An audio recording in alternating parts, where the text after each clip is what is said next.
السلام علیکم ورحمۃ اللہ وبرکاتہ، نحمده ونصلی علی رسولہ الکریم، اما بعد فاعوذ باللہ من الشیطان الرجیم، بسم اللہ الرحمن الرحیم، رب اشرح لی صدری ویسر لی امری واحلل عقدۃ من لسانی یفقہوا قولی۔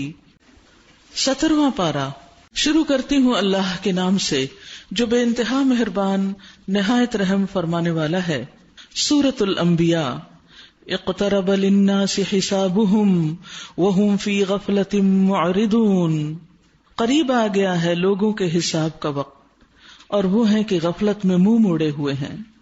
اشارہ ہے قیامت کی آمد کی طرف، یعنی قیامت کا آنا اب قریب ہے، کیونکہ رسول اللہ صلی اللہ علیہ وسلم آخری نبی تھے۔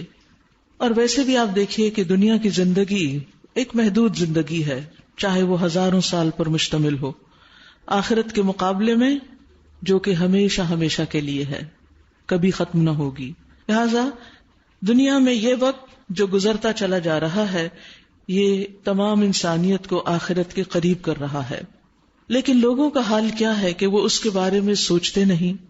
جو شخص آخرت پر ایمان رکھتا ہے وہ ہمیشہ قیامت کے دن کی فکر کرتا ہے کہ مجھے ایک دن ان سارے مراحل سے گزرنا ہوگا اور اس وقت میں اکیلا ہوں گا، کوئی میرے ساتھ نہیں ہوگا، کوئی مجھے پوچھے گا بھی نہیں۔ تو اس تصور سے انسان کے اندر غفلت ختم ہو جاتی ہے، اس کی دنیا کی آرزویں کم ہو جاتی ہیں، وہ لمبی لمبی امیدیں نہیں باندھتا، اس کا نفس توبہ کی طرف راغب ہوتا ہے اور دنیا کی طرف میلان اس کا کم ہو جاتا ہے۔ جہاں تک قیامت کے قریب آنے کا تعلق ہے، ابی بن کعب رضی اللہ عنہ فرماتے ہیں کہ جب رات کا تہائی حصہ گزر جاتا، یعنی 3 حصے گزر جاتی رات، تو رسول اللہ صلی اللہ علیہ وسلم اٹھ کھڑے ہوتے اور فرماتے، اے لوگو اللہ کو یاد کرو، اللہ کو یاد کرو۔ آ گئی کانپنے والی، اور اس کے بعد زلزلے کا ایک اور جھٹکا پڑے گا، یوم ترجف الراجفہ تتبعها الرادفہ، آ گئی موت اپنی سختیوں کے ساتھ۔ یعنی قیامت تو اپنے ایک مقرر وقت پر ہی آئے گی، لیکن ہر شخص کی قیامت کب شروع ہو جاتی ہے؟ جب اس کی موت آ جاتی ہے۔ تو ہر شخص کی زندگی روز بروز کم ہوتی چلی جا رہی ہے، ہمارا کاؤنٹ ڈاؤن شروع ہو چکا ہے، ہم زندگی سے زیادہ موت کے قریب ہوتے جا رہے ہیں۔ اور ویسے بھی قیامت کا آنا اچانک آنا ہے، اس لیے جو چیز اچانک ہوتی ہے، جس کے آنے کا پتہ نہیں کہ آج آ جائے کل آ جائے، وہ ویسے بھی قریب ہوتی ہے۔ رسول اللہ صلی اللہ علیہ وسلم نے فرمایا، قیامت اس قدر جلد آئے گی کہ 2 آدمیوں نے کپڑا کھولا ہوگا لیکن وہ خرید و فروخت نہیں کر سکیں گے اور نہ ہی اسے لپیٹ سکیں گے، اتنے میں ہی قیامت آ جائے گی۔ فرمایا جب ایک آدمی اپنی اونٹنی کا دودھ لے کر آ رہا ہوگا اور وہ اسے پی نہیں سکے گا کہ اسی حال میں قیامت آ جائے گی۔ ایک شخص اپنا حوض تیار کر رہا ہوگا اور وہ اس سے پانی پی نہیں سکے گا اور قیامت آ جائے گی۔ ایک شخص اپنا لقمہ منہ کی طرف اٹھائے گا اور اس کو کھا نہیں سکے گا کہ قیامت آ جائے گی۔ یعنی جس وقت وہ آئے گی تو اتنی اچانک ہوگی۔ نبی صلی اللہ علیہ وسلم نے فرمایا، جنت تم سے تمہارے جوتے کے تسمے سے بھی زیادہ قریب ہے، اسی طرح آگ بھی بہت قریب ہے۔ یعنی انسان ان کے کنارے کنارے چل رہا ہے کہ جو ہی فوت ہو تو یا جنت کی بہاریں اس کے سامنے یا پھر جہنم کا منظر۔ تو اس لیے ہر انسان کو بہت احتیاط سے زندگی بسر کرنی چاہیے، اپنے گناہوں پر توبہ کر لینی چاہیے اور اللہ سبحانہ وتعالیٰ کی طرف رجوع کرنا چاہیے۔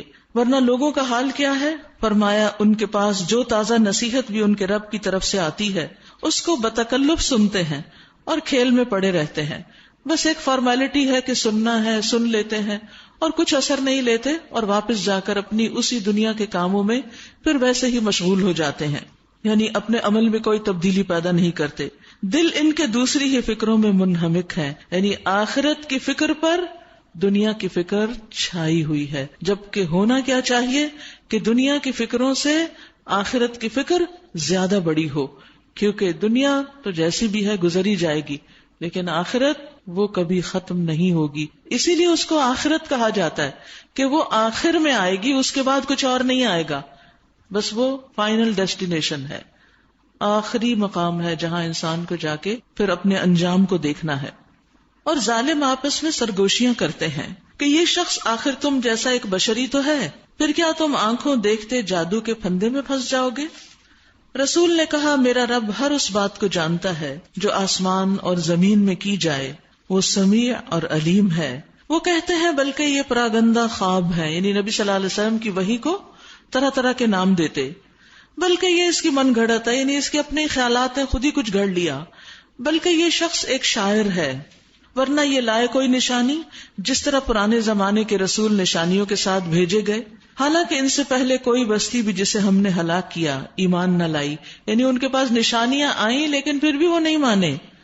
افہم یؤمنون، اب کیا یہ ایمان لائیں گے؟ وما ارسلنا قبلک الا رجالا نوحی الیہم فاسألوا اہل الذکر ان کنتم لا تعلمون۔ اور اے محمد صلی اللہ علیہ وسلم، آپ سے پہلے بھی ہم نے انسانوں ہی کو رسول بنا کر بھیجا تھا، کیونکہ انہیں آپ کی بشریت پر، بشر ہونے پر اعتراض تھا، جن پر ہم وحی کیا کرتے تھے۔ تم لوگ اگر علم نہیں رکھتے تو اہل کتاب سے پوچھ لو، جاننے والوں سے پوچھ لو، اس سے علم والوں کی فضیلت معلوم ہوتی ہے۔ ان رسولوں کو ہم نے کوئی ایسا جسم نہ دیا تھا کہ وہ کھاتے نہ ہوں، اور نہ وہ ہمیشہ جینے والے تھے، یعنی وہ انسان ہی تھے، انسانوں کی طرح کی ضروریات تھی ان کی، کھاتے پیتے بھی تھے اور پھر دنیا سے فوت ہو کر چلے بھی گئے۔ پھر دیکھ لو کہ آخر کار ہم نے ان کے ساتھ اپنے وعدے پورے کیے اور انہیں اور جس جس کو ہم نے چاہا بچا لیا، اور حد سے گزر جانے والوں کو ہلاک کر دیا۔ یعنی پہلے پیغمبروں کی جب لوگوں نے بات نہیں مانی تو ان نہ ماننے والوں کو ہلاک کر دیا گیا، جبکہ پیغمبروں کو اور ان کے ماننے والوں کو نجات دے دی گئی، بچا لیا گیا۔ لقد انزلنا الیکم کتابا فیہ ذکرکم افلا تعقلون، لوگوں ہم نے تمہاری طرف ایک ایسی کتاب بھیجی ہے جس میں تمہارا ہی ذکر ہے، کیا تم سمجھتے نہیں ہو؟ اور یہ بہت بڑی حقیقت ہے، جب ہم قرآن پڑھتے ہیں تو روز ہی ایسا ہوتا ہے کہ یوں لگتا ہے کہ یہ بات تو میرے دل میں تھی، یہ تو میں نے سوچا تھا، یہ بات تو میں نے مشاہدہ کی ہے، کوئی سوال ہو، کوئی کنفیوژن ہو، کچھ پیش آیا ہو، کسی سے کوئی گفتگو ہو رہی ہو، قرآن کھولیں تو آپ دیکھیں گے کہ اس سے متعلق کچھ نہ کچھ تعلیم اور رہنمائی آپ کو ملے گی۔ ہمیشہ انسان ایک دم چوکنا ہو جاتا ہے کہ یہ کیسے، یہ بھی قرآن میں ہے، یہ بھی قرآن میں ہے۔ جی ہاں، اور اس میں انسان کو ایک عزت بھی بخشی گئی ہے، ایک شرف ہے کہ اس میں تمہارا ذکر ہے، یعنی آپ یہ سوچ کے قرآن پڑھیں کہ اس میں میرا ذکر ہے، یہ میرے بارے میں ہے، یہ میری ہدایت کے لیے ہے۔ لیکن کون اس کتاب کو اون کرتا ہے، کون اس کتاب کو اپنا سمجھتا ہے، اور کون اس میں آنے والے ذکر کو اپنا ذکر سمجھتا ہے؟ وہی جو اس پر صحیح معنوں میں ایمان رکھتا ہے، جو اس کی خبروں سے نصیحت پکڑتا ہے، اس پہ پختہ یقین رکھتا ہے، اس کے احکامات پر عمل کرنا چاہتا ہے، اس کے نواہی سے بچنا چاہتا ہے۔ تو جتنا جتنا انسان کا ایمان بڑھے گا، انسان کی قدر بڑھے گی اور اس کا معاملہ بھی بڑا ہوگا۔ اللہ سبحانہ وتعالیٰ اس کتاب کے ذریعے لوگوں کو عزت بخشتا ہے، یعنی جو لوگ اس کتاب کو لے کر عمل کرتے ہیں، اس کو پڑھتے ہیں اور اس کی خدمت میں لگ جاتے ہیں، دنیا میں بھی عزت پاتے ہیں اور آخرت میں بھی وہ اہل القرآن میں شمار ہوں گے۔ عامر بن واصلہ سے روایت ہے کہ نافع بن عبد الحارث حضرت عمر رضی اللہ عنہ سے عصفان میں ملے، عصفان ایک جگہ کا نام ہے، تو انہوں نے ان کو مکہ کے امور پہ مقرر کیا ہوا تھا۔ تو حضرت عمر نے ان سے پوچھا کہ تم نے وادی والوں پر کس کو عامل بنایا ہے؟ تو نافع بن عبد الحارث نے کہا ابن ابزہ کو۔ حضرت عمر کہنے لگے کہ ابن ابزہ کون ہے؟ کہنے لگے ہمارے آزاد کردہ غلاموں میں سے ایک غلام، یعنی جن کو آزاد کر دیا گیا ان میں سے ایک ہے۔ اور عرب کے معاشرے میں غلاموں کی کوئی قدر و قیمت نہیں تھی، ان کو سیکنڈ کلاس بلکہ تھرڈ کلاس سٹیزن سمجھا جاتا تھا۔ حضرت عمر نے کہا کہ تم نے ایک آزاد کردہ غلام کو اپنا جانشین بنا دیا، یعنی حیران ہوئے کہ اچھا وہ گورنر بن گئے ہیں۔ انہوں نے کہا وہ اللہ عز و جل کی کتاب کو پڑھنے والا ہے اور فرائض کا عالم ہے، یعنی علم رکھتا ہے۔ حضرت عمر نے کہا کہ ہاں واقعی تمہارے نبی صلی اللہ علیہ وسلم نے فرمایا تھا کہ بے شک اللہ اسی کتاب کے ذریعے بہت سے لوگوں کو اونچا کر دیتا ہے، یعنی ان غلاموں کو عزت ملی اس کتاب کا علم حاصل کر کے، اور بہتوں کو اس کے ذریعے نیچے گرا دیتا ہے، یعنی وہ اس کا ذکر تو کرتے ہیں مگر اس کے اوپر توجہ نہیں دیتے، لہٰذا دنیا میں بھی ذلیل و رسوا ہو جاتے ہیں۔ کتنی ہی ظالم بستیاں ہیں جن کو ہم نے پیس کر رکھ دیا اور ان کے بعد دوسری کسی قوم کو اٹھایا، جب ان کو ہمارا عذاب محسوس ہوا تو لگے وہاں سے بھاگنے. کہا گیا بھاگو نہیں، جاؤ اپنے انہی گھروں اور عیش کے سامانوں میں جن کے اندر تم عیش کر رہے تھے، شاید کہ تم سے پوچھا جائے. کہنے لگے ہائے ہماری کمبختی، بے شک ہم خطاوار تھے. اور وہ یہی پکارتے رہے. فما زالت تلک دعواہم حتی جعلناہم حصیدا خامدین، یہاں تک کہ ہم نے ان کو کھلیان کر دیا، کٹی ہوئی فصل کی طرح کر دیا، زندگی کا ایک شرارہ تک ان میں نہ رہا. وما خلقنا السماء والارض وما بینہما لاعبین، ہم نے اس آسمان اور زمین کو اور جو کچھ بھی ان میں ہے، یعنی آسمان کے نیچے اور زمین کے اوپر، کچھ کھیل کے طور پر نہیں بنایا، یعنی بامقصد بنایا ہے.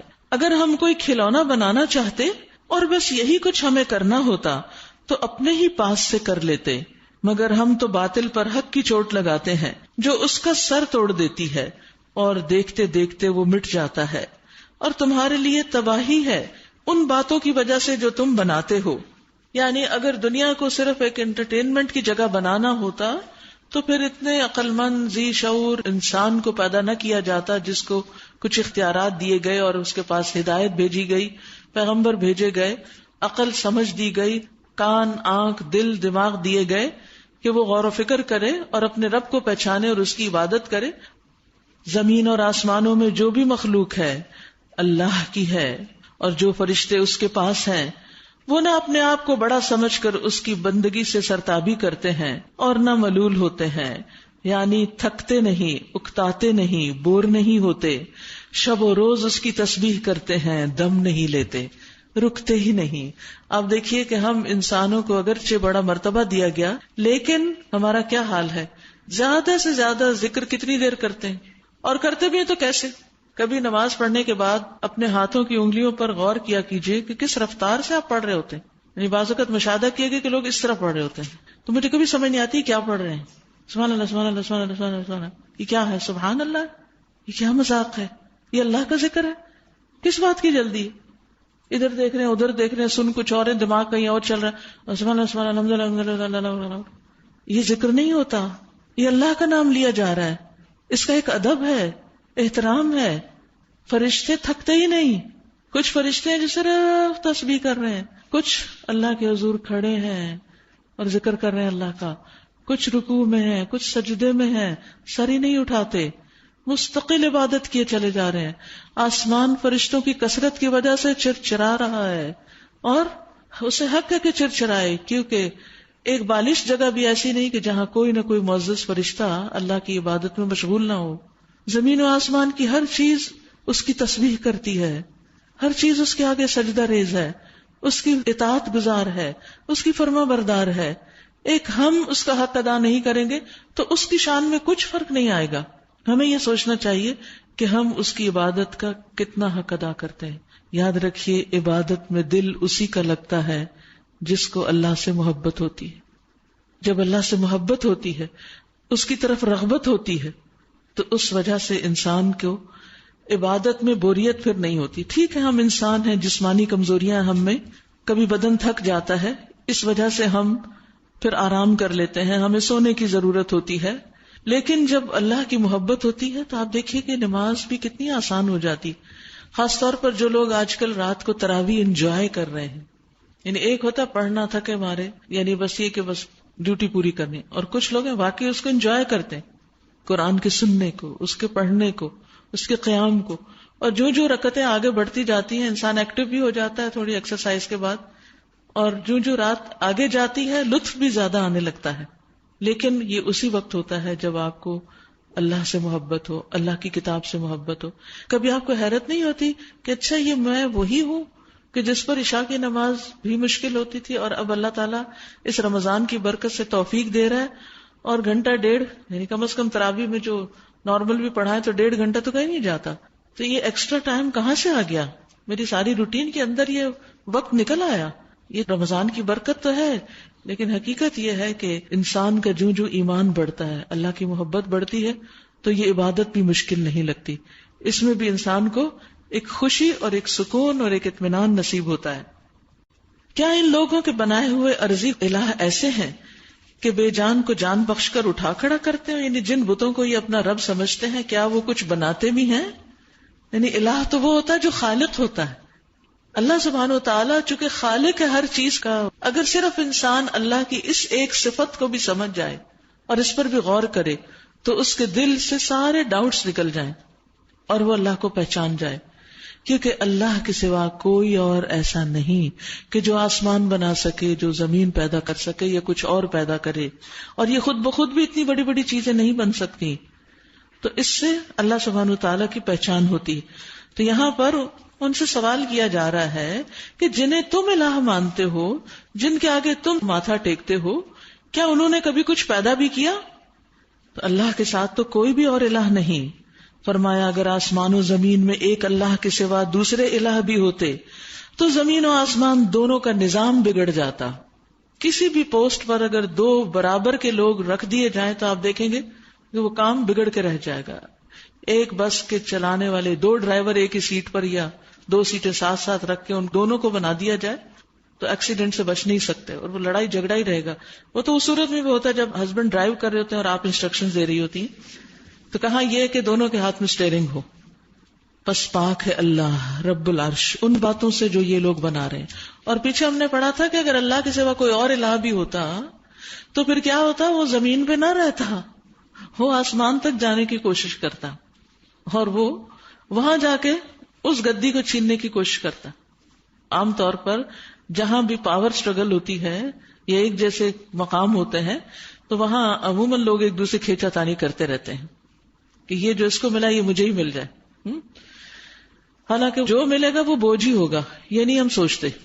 تو اپنے سر بوجھ لیے چلے جاتے ہیں، وہ خوشی خوشی لیتے ہیں. کیونکہ وہ نشہ بھی ہوتا ہے نا ایک اتھارٹی کا.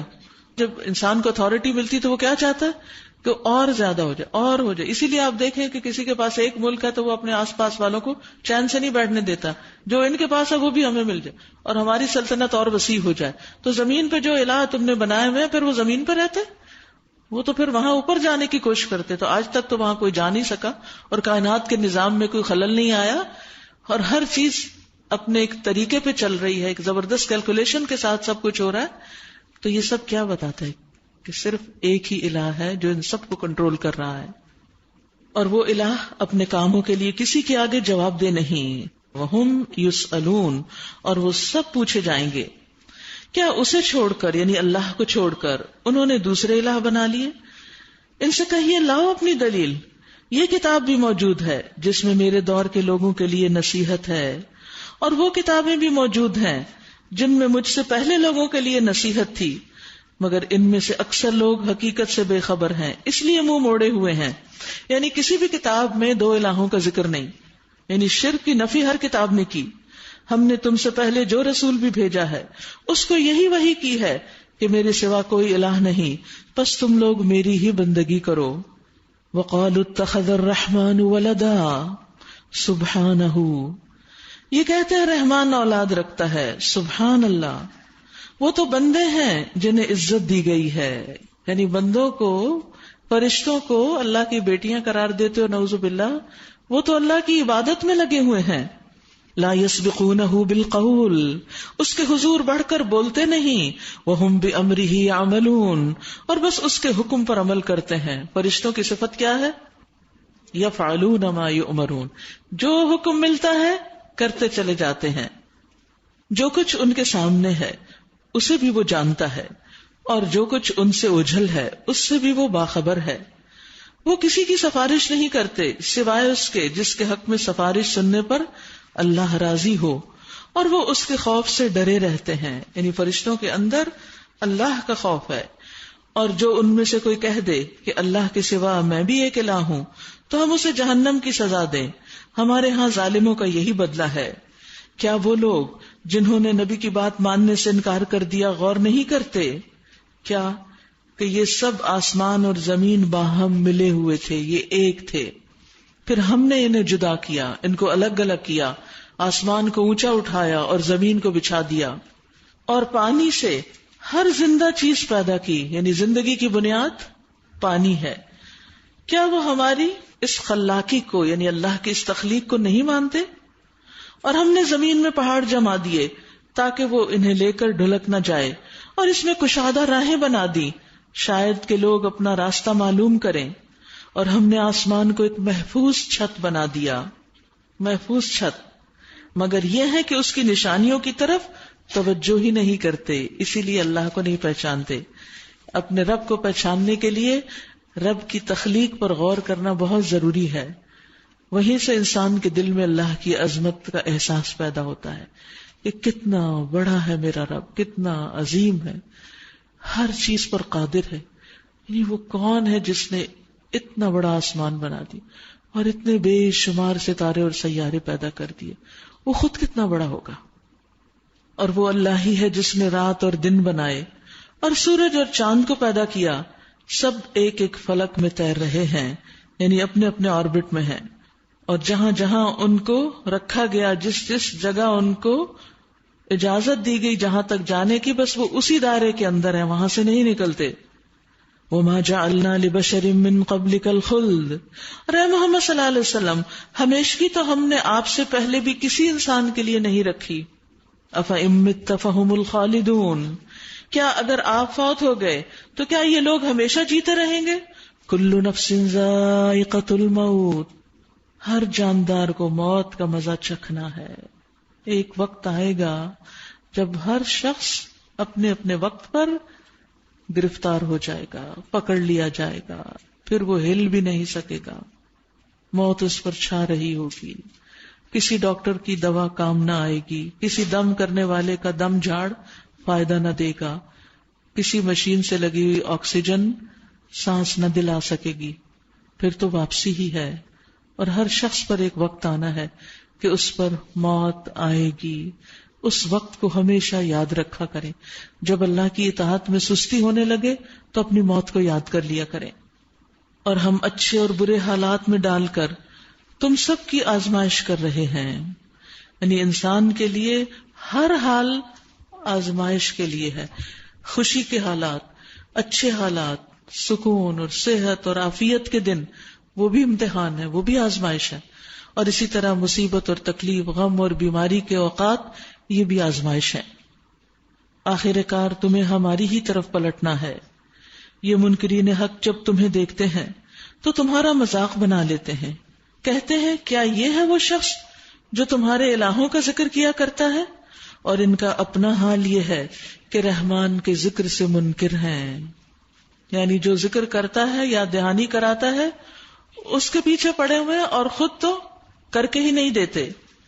خلق الانسان من عجل سأریکم آیاتی فلا تستعجلون، انسان جلد باز مخلوق ہے، ابھی میں تمہیں اپنی نشانیاں دکھائے دیتا ہوں، جلدی نہ مچاؤ۔ تو اس سے پتہ چلتا ہے کہ جلد بازی انسان کی فطرت میں ہے، انسان کے اندر رکھ دی گئی ہے، اس لیے وہ کسی نہ کسی موقع پر ضرور سامنے آ جاتی۔ اور آپ نے دیکھو گا ہم میں سے اکثر لوگ جلدی مچاتے ہیں، نہیں کوئی بھی کام ہو تو ان کو اگر کہیں نہ بھی تو اپنے اندر ہی ایک بے قراری اور بے چینی کہ یہ کب ختم ہوگا، کلاس شروع ہو تو اچھا کب ختم ہوگی، نماز شروع ہو تو یہ کب ختم ہوگی، قرآن کی تلاوت کر لیں اچھا کتنا ٹائم رہ گیا ہے۔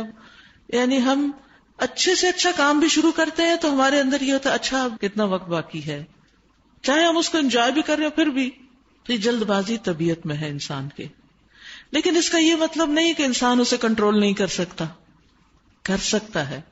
آپ دیکھیے کہ اللہ سبحانہ وتعالیٰ فرماتے ہیں زُيِّنَ لِلنَّاسِ حُبُّ الشَّهَوَاتِ، خواہشات کی محبت انسانوں کے لیے مزین کر دی گئی، ہر انسان کے دل میں خواہشات رکھ دی گئی ہیں، لیکن انسان کے لیے امتحان کیا ہے کہ وہ انہیں کنٹرول کرتا ہے کہ نہیں کرتا۔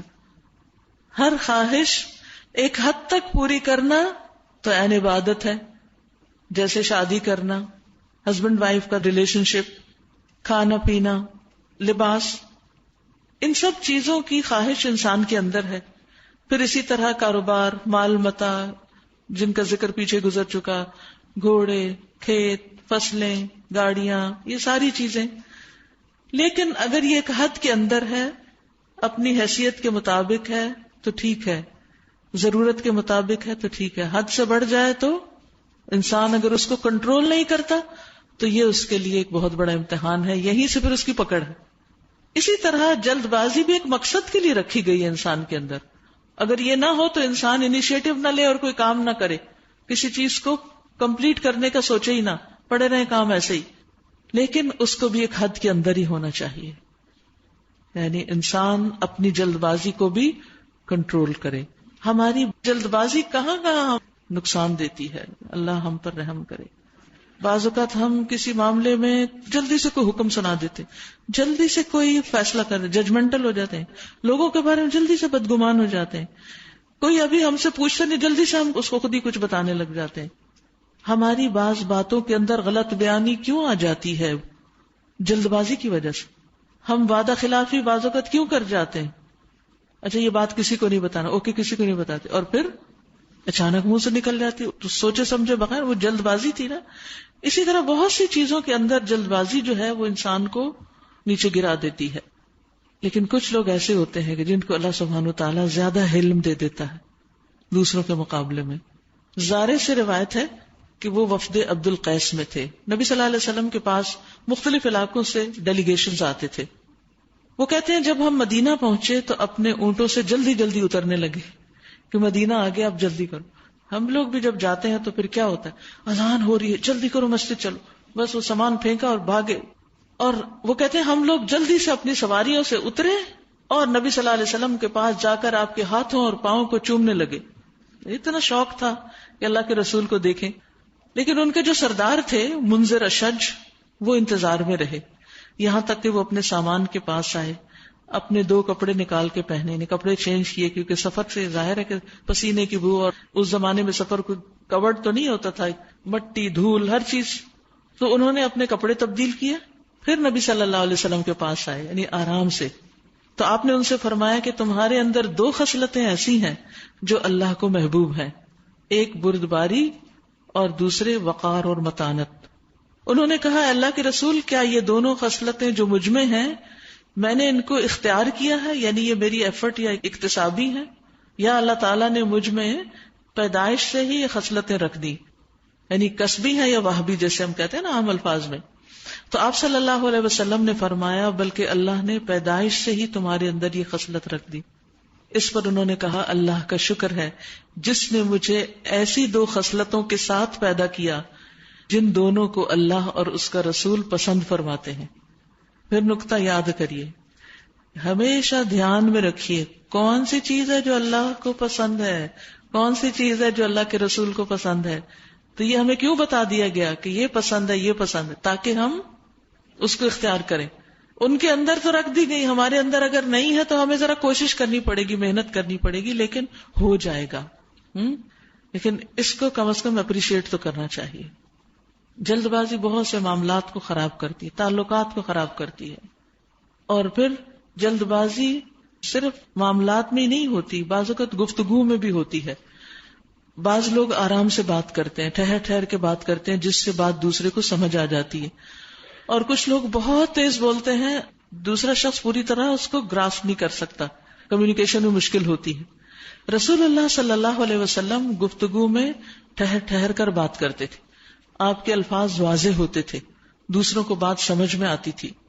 عروہ بن زبیر کہتے ہیں کہ حضرت عائشہ نے کہا کیا تمہیں ابو ہریرہ پہ تعجب نہیں ہوتا کہ وہ آئے میرے حجرے کے پاس بیٹھ کر مجھے سنانے کے لیے حدیثیں بیان کرنے لگے جبکہ میں نوافل پڑھ رہی تھی، پھر میری نماز پوری کرنے سے پہلے ہی اٹھ کے چل دیے. اگر میں انہیں پاتی تو بتاتی کہ رسول اللہ صلی اللہ علیہ وسلم تمہاری طرح تیز تیز باتیں نہیں کرتے تھے. اس سے کیا پتہ چلتا ہے کہ خاص طور پر جو لوگ دین کی تعلیم دیتے ہوں، دوسروں کو اللہ اور اس کے رسول کی کوئی بات بتاتے ہوں، ان کو کم از کم اس انداز میں بات بتانی چاہیے کہ دوسروں کو سمجھ آ جائے. بہت جلدی نہیں کرنی چاہیے. نماز کے لیے جب آپ جائیں، یعنی مسجد جائیں یا کسی اور اچھے کام کے لیے، تو بھی سکون سے جائیں. ابو ہریرہ کہتے ہیں کہ آپ صلی اللہ علیہ وسلم نے فرمایا جب تم اقامت سنو تو نماز کے لیے سکون اور وقار کے ساتھ چلو، تیزی نہ کرو. پھر جس قدر نماز مل جائے وہ پڑھ لو، جو رہ جائے وہ بعد میں پوری کر لو. یعنی ہمیں یہ ہوتا نا کہ امام رکوع نہ کر لیں، ہم فوراً پہنچیں، اور اس میں بعض لوگ تو دوڑ لگا دیتے ہیں مسجد کے اندر ہی، تو دھم دھم کی آواز جو ہے، اور آپ دیکھیں آگے لوگ نماز پڑھ رہے ہیں، ان کو ایک پریشانی بھی ہو سکتی ہے کہ پتہ نہیں کیا ہو گیا پیچھے جو لوگ دوڑ رہے ہیں. تو اس سے بھی بچنا چاہیے. مسجد کے آداب میں سے ہے کہ وہاں پر سکون سے چلا جائے. اور اسی طرح جہاں بھی کراؤڈ ہو وہاں انسان اپنے آپ کو سنبھالے، کمپوزڈ رہے، اور یہ یاد رکھے کہ یہ اللہ کو پسند ہے، اس لیے میں ایسا کر رہی ہوں. وہ چیزیں جب آپ اختیار کریں گے نا جو اللہ تعالیٰ کو پسند ہے، تو وہ خود بخود لوگوں کو بھی پسند آ جائیں گی، تو آپ کی شخصیت سنورتی چلی جائے گی. تو اپنے لیے ایک اصول بنا لیں، کہیں نہ کہیں ریمائنڈر لکھ لیں، جلد بازی نہیں، سوچ سمجھ کے کام کرنا ہے. سَأُرِيكُمْ آيَاتِي فَلَا تَسْتَعْجِلُونَ، ابھی میں تم کو اپنی نشانیاں دکھائے دیتا ہوں، جلدی نہ مچاؤ. یہ لوگ کہتے ہیں آخر یہ دھمکی کب پوری ہوگی، یہ قیامت کب آئے گی؟ اگر تم سچے ہو، کاش ان کافروں کو اس وقت کا کچھ علم ہوتا جبکہ یہ نہ اپنے منہ آگ سے بچا سکیں گے، نہ اپنی پیٹھیں، اور نہ ان کو کہیں سے مدد پہنچے گی. یہ کیوں اتنا قیامت کو یاد کر رہے ہیں؟ وہ بلا اچانک آئے گی اور انہیں اس طرح یکلخت دبوچ لے گی کہ یہ اس کو نہ دور کر سکیں گے اور نہ انہیں لمحے بھر کی کوئی مہلت ملے گی. جیسے پیچھے ذکر ہو چکا نا کہ قیامت اس حال میں آئے گی کہ ایک انسان اپنا لقمہ اٹھا کے منہ کی طرف لے جا رہا ہوگا اور اسے کھا نہ سکے گا. مذاق تم سے پہلے بھی رسولوں کا اڑایا جا چکا ہے، مگر ان کا مذاق اڑانے والے اسی چیز کے پھیر میں آ کر رہے جس کا وہ مذاق اڑاتے تھے. ان سے کہیے، کون ہے جو رات کو یا دن کو تمہیں رحمان سے بچا سکتا ہو؟ مگر یہ اپنے رب کی نصیحت سے منہ موڑ رہے ہیں. کیا یہ کچھ ایسے الہ رکھتے ہیں جو ہمارے مقابلے میں ان کی حمایت کریں؟ وہ تو نہ خود اپنی مدد کر سکتے ہیں اور نہ ہماری ہی تائید ان کو حاصل ہے. اصل بات یہ ہے کہ ان لوگوں کو اور ان کے آباء و اجداد کو ہم زندگی کا سر و سامان دیے چلے گئے یہاں تک کہ ان کو دن لگ گئے، یعنی یہ غلط فہمیوں میں پڑ گئے کہ اس مہربانی کی وجہ سے ہماری کوئی پوچھ نہیں ہونی. بل متعنا هؤلاء وآباءهم حتى طال عليهم العمر. یاد رکھیے کہ عموماً جب انسانوں کو خوشحالی ملتی ہے نسل در نسل، کہ ماں باپ بھی کھاتے پیتے ہوں، خود اپنے پاس بھی بہت کچھ ہو اور آگے بچوں کے لیے بہت کچھ چھوڑ کے جا رہے ہیں، تو نتیجہ کیا ہوتا ہے کہ جب ایک جنریشن کے بعد ایک جنریشن سونے کا نوالا منہ میں لے کے پیدا ہوتی ہے تو وہ سمجھتے ہیں کہ یہ اللہ کی رضامندی ہے اور ہم اس مال و دولت کے ساتھ اب جو جی چاہے کریں، اور آہستہ آہستہ وہ دین سے پھر غافل ہونے لگتے ہیں. جو بات یہاں بتانی مقصود ہے کہ یہ خوشحالی میں لمبا عرصہ جو ہے انہیں دھوکے میں مبتلا کر رہا ہے. یعنی ہم نے ان کے لیے اور ان کے آباء و اجداد کے لیے نعمتیں فراخ کر دی، بہت نعمتیں ان کو دیں، ان کو لمبی عمریں بھی دیں، تو انہوں نے سمجھا کہ یہ نعمتیں اب کبھی بھی زائل نہیں ہوں گی، یہ تو ہماری خاندانی وراثت ہے، تو یہ دھوکے میں پڑ گئے. اس لیے انہوں نے اللہ کی کتاب سے روگردانی کی، اللہ کے دین سے منہ پھیر لیا اور دنیا ہی دنیا میں پڑ گئے، حالانکہ یہ ان کے لیے کیا تھا؟ ایک امتحان تھا. یعنی ایسا نہیں کہ کوئی یہ بری بات ہے کہ اگر والدین اچھے حال میں اور اولاد بھی اچھے حال میں تو یہ برائی کی بات نہیں، ایز لانگ ایز وہ اللہ کا حق دے رہے ہیں، اللہ کی طرف راغب ہیں. لیکن اگر یہ نعمتیں اور یہ دولت اللہ سے روگردانی کا باعث بن رہی ہے تو پھر انسان کو الرٹ ہو جانا چاہیے. پھر لمحہ فکریہ ہے، فکر کی بات ہے. مگر کیا انہیں نظر نہیں آتا کہ ہم زمین کو مختلف سمتوں سے گھٹاتے چلے آ رہے ہیں، پھر کیا یہ غالب آ جائیں گے؟ ان سے کہہ دیجئے کہ میں تو وحی کی بنا پر تمہیں متنبع کر رہا ہوں، مگر بہرے پکار کو نہیں سنا کرتے جبکہ انہیں خبردار کیا جائے.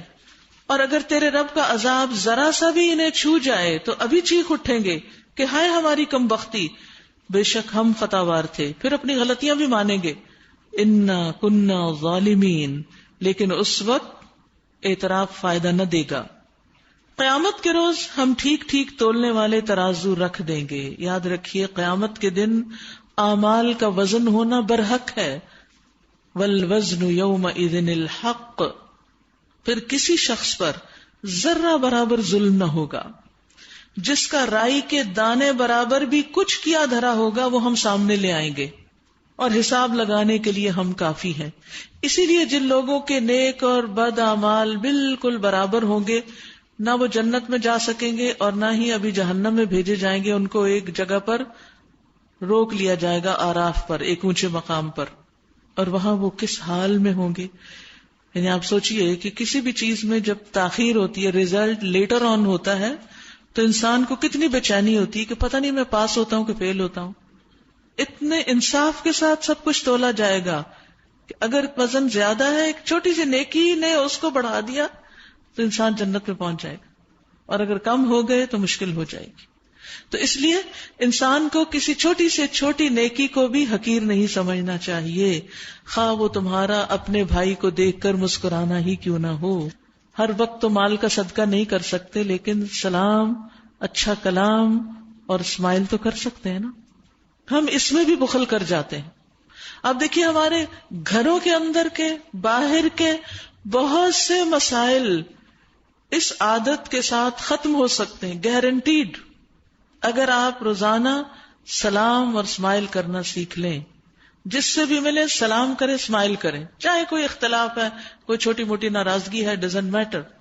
آپ کے اس سلام سے اس کے دل کے اندر پائی جانے والی بے چینی، پریشانی جو آپ کے بارے میں لگی ہوئی تھی کسی بدگمانی کی بنا پر یا شیطانی وسوسے کی بنا پر، وہ نکل جائے گی، شیطان چلا جائے گا اور آپ کے دل جڑ جائیں گے. اور یاد رکھیے آپس کی محبت ایمان کا حصہ ہے، اس کے بغیر ایمان مکمل نہیں، اور اگر ایمان مکمل نہیں تو جنت میں داخلہ مشکل ہے. یہ کوئی معمولی بات نہیں ہے. اسے ہمیں اپنی زندگی میں سب سے اہم کام سمجھنا چاہیے کہ یہ ایمان کی تکمیل کا ایک حصہ ہے کہ ہم نے اپنے تعلقات اپنے آس پاس والوں سے اچھے رکھنے. چونکہ ہم جلد باز ہیں نا، بعض اوقات جلد بازی میں ہم چیخ چلا پڑتے ہیں، بعض اوقات کوئی اونچ نیچ ہو جاتی، کسی کو ڈانٹ دیتے ہیں، اپنے ہی بچوں کو ڈانٹ دیتے ہیں، اپنے ساتھیوں سے اختلاف کر لیتے ہیں، کبھی کوئی سخت بات بھی کہہ جاتے ہیں، کبھی ان کو ناراضگی سے بول دیتے ہیں. یہ ختم نہیں ہو سکتا ہمارے اندر سے، کیونکہ ہم فرشتے بن نہیں سکتے. ہم کوشش ضرور کریں، یہ نہیں کہ نہیں ختم نہیں ہونا اس لیے کھلی چھٹی جو مرضی جس کو کہو، نہیں، کنٹرول کریں، لیکن پھر بھی ہوگا. جو بہت سنبھل کے بھی چلتے ہیں نا، وہ بھی کہیں نہ کہیں سلپ ہو ہی جاتے ہیں. اور آپ دیکھیے کہ جب سلپ ہو جاتا ہے انسان، پھر کیا ہوتا ہے؟ گر جاتا ہے. اور جب گر جاتا ہے تو پھر کیا ہوتا ہے؟ چوٹ لگتی ہے، کبھی موچ آتی ہے اور کبھی ہڈی بھی ٹوٹ جاتی ہے اور انسان بیکار ہو جاتا ہے. تو یہ سلپس، ان کو کنٹرول کرتے رہنا چاہیے کہ یہ نہ ہو. لیکن پھر بھی اگر ہو گیا ہے تو ڈیمیج تو ہوگا. کبھی انسان نہ بھی گرے نا اور کھچ بھی پڑ جاتی، مسل سٹریچ ہو جاتا ہے، اس کی بھی درد نہیں جاتی. آپ کہتے ہیں میں تو گری بھی نہیں تھی پھر بھی کچھ ہو گیا مجھے. تو اسی طرح جب ہماری زبان پھسلتی ہے یا ہمارے رویوں میں کچھ گڑبڑ ہوتی ہے تو اس کا بہترین علاج یہ ہے کہ اسے بھلائیں، معاف کریں، اسمائل کریں، سلام کریں. تو اللہ سبحانہ تعالیٰ نے اس کے اندر اتنی طاقت رکھی ہے کہ بہت سے مسائل ان کہے طریقے سے حل ہو جائیں گے. ایک سنہری نسخہ ہے، سلام کرو گے سلامت رہو گے. سلام کا تو مطلب ہی یہی ہے کہ تم سلامت رہو. اور جب آپ کسی کو دعا دیتے ہیں تو فرشتہ کیا کرتا ہے؟ آمین، کہ تم بھی سلامت رہو، اور سامنے والا بھی آپ کو سلامتی کی دعا دے دیتا ہے. تو مسائل تو ختم ہو جائیں گے انشاءاللہ. لیکن اگر یہ چیز عام نہ کی تو پھر مشکلیں ہی مشکلیں. پہلے ہم موسیٰ اور ہارون کو فرقان اور روشنی اور ذکر عطا کر چکے ہیں ان متقی لوگوں کی بھلائی کے لیے جو بن دیکھے اپنے رب سے ڈریں اور جن کو حساب کی اس گھڑی کا کھٹکا لگا ہوا ہو. اور اب یہ بابرکت ذکر ہم نے تمہارے لیے نازل کیا ہے، پھر کیا تم اس کو قبول کرنے سے انکاری ہو؟ ھذا ذکر مبارک انزلناہ، یہ کتاب اللہ کا کلام مبارک ذکر ہے، اس کو پڑھنے سے زندگی میں، وقت میں، ہر چیز میں برکت آتی ہے. تو کیا تم اس کا انکار کرتے ہو؟ اس کو نہیں پڑھو گے، اس کو نہیں مانو گے، اس پر عمل نہیں کرو گے، اس کے لیے وقت نہیں نکالو گے. وَلَقَدْ آتَيْنَا إِبْرَاهِيمَ رُشْدَهُ مِن قَبْلُ وَكُنَّا بِهِ عَالِمِينَ، اس سے پہلے بھی ہم نے ابراہیم علیہ السلام کو اس کی ہوش مندی بخشی تھی اور ہم اس کو خوب جانتے تھے. اذ قال لأبيه وقومه ما هذه التماثيل التي انتم لها عاكفون، یاد کرو وہ موقع جبکہ اس نے اپنے باپ اور اپنی قوم سے کہا تھا یہ کیسی مورتیاں ہیں جن کے تم لوگ گرویدہ ہو رہے ہو. قالوا وجدنا آباءنا لها عابدين، کوئی جواب نہیں سوائے اس کے انہوں نے کہا ہم نے اپنے باپ دادا کو ان کی عبادت کرتے پایا ہے. اس نے کہا تم بھی گمراہ ہو. اور تمہارے باپ دادا بھی سری گمراہی میں پڑے ہوئے تھے۔ انہوں نے کہا کیا تو ہمارے سامنے اپنے اصلی خیالات پیش کر رہا ہے یا مذاق کرتا ہے؟ آر یو سیریس کہ ہمیں اور ہمارے باپ دادا کو گمراہ کہہ رہے ہو؟ اس نے جواب دیا نہیں، بلکہ فی الواقع تمہارا رب وہی ہے جو زمین اور آسمانوں کا رب اور ان کا پیدا کرنے والا ہے، اور اس پر میں تمہارے سامنے گواہی دیتا ہوں، وَأَنَا عَلَى ذَلِكُمْ مِنَ الشَّاهِدِينَ، اور اللہ کی قسم میں تمہاری غیر موجودگی میں ضرور تمہارے بتوں کی خبر لوں گا۔ چنانچہ اس نے ان کو ٹکڑے ٹکڑے کر دیا اور صرف ان کے بڑے کو چھوڑ دیا، شاید کہ وہ اس کی طرف رجوع کریں، کہ اس سے جا کے پوچھیں کہ کیا گزری باقیوں پر۔ فَجَعَلَهُمْ جُذَاذًا إِلَّا كَبِيرًا لَهُمْ، یہ نہیں کہا کبیرہم، کبیرًا لَهُمْ، جو انہوں نے بڑا مان رکھا تھا، یعنی جس چیز کو اللہ نے حقیر کیا ان بتوں کو ان کی تعظیم نہیں کرنی چاہیے۔ اسی لیے ابراہیم علیہ السلام اپنے گفتگو میں بھی بہت محتاط ہیں۔ کبیرًا لہم، کبیر جو ان کے لیے کبیر ہے، میرے لیے نہیں ہے، میں اس کو بڑا نہیں مانتا۔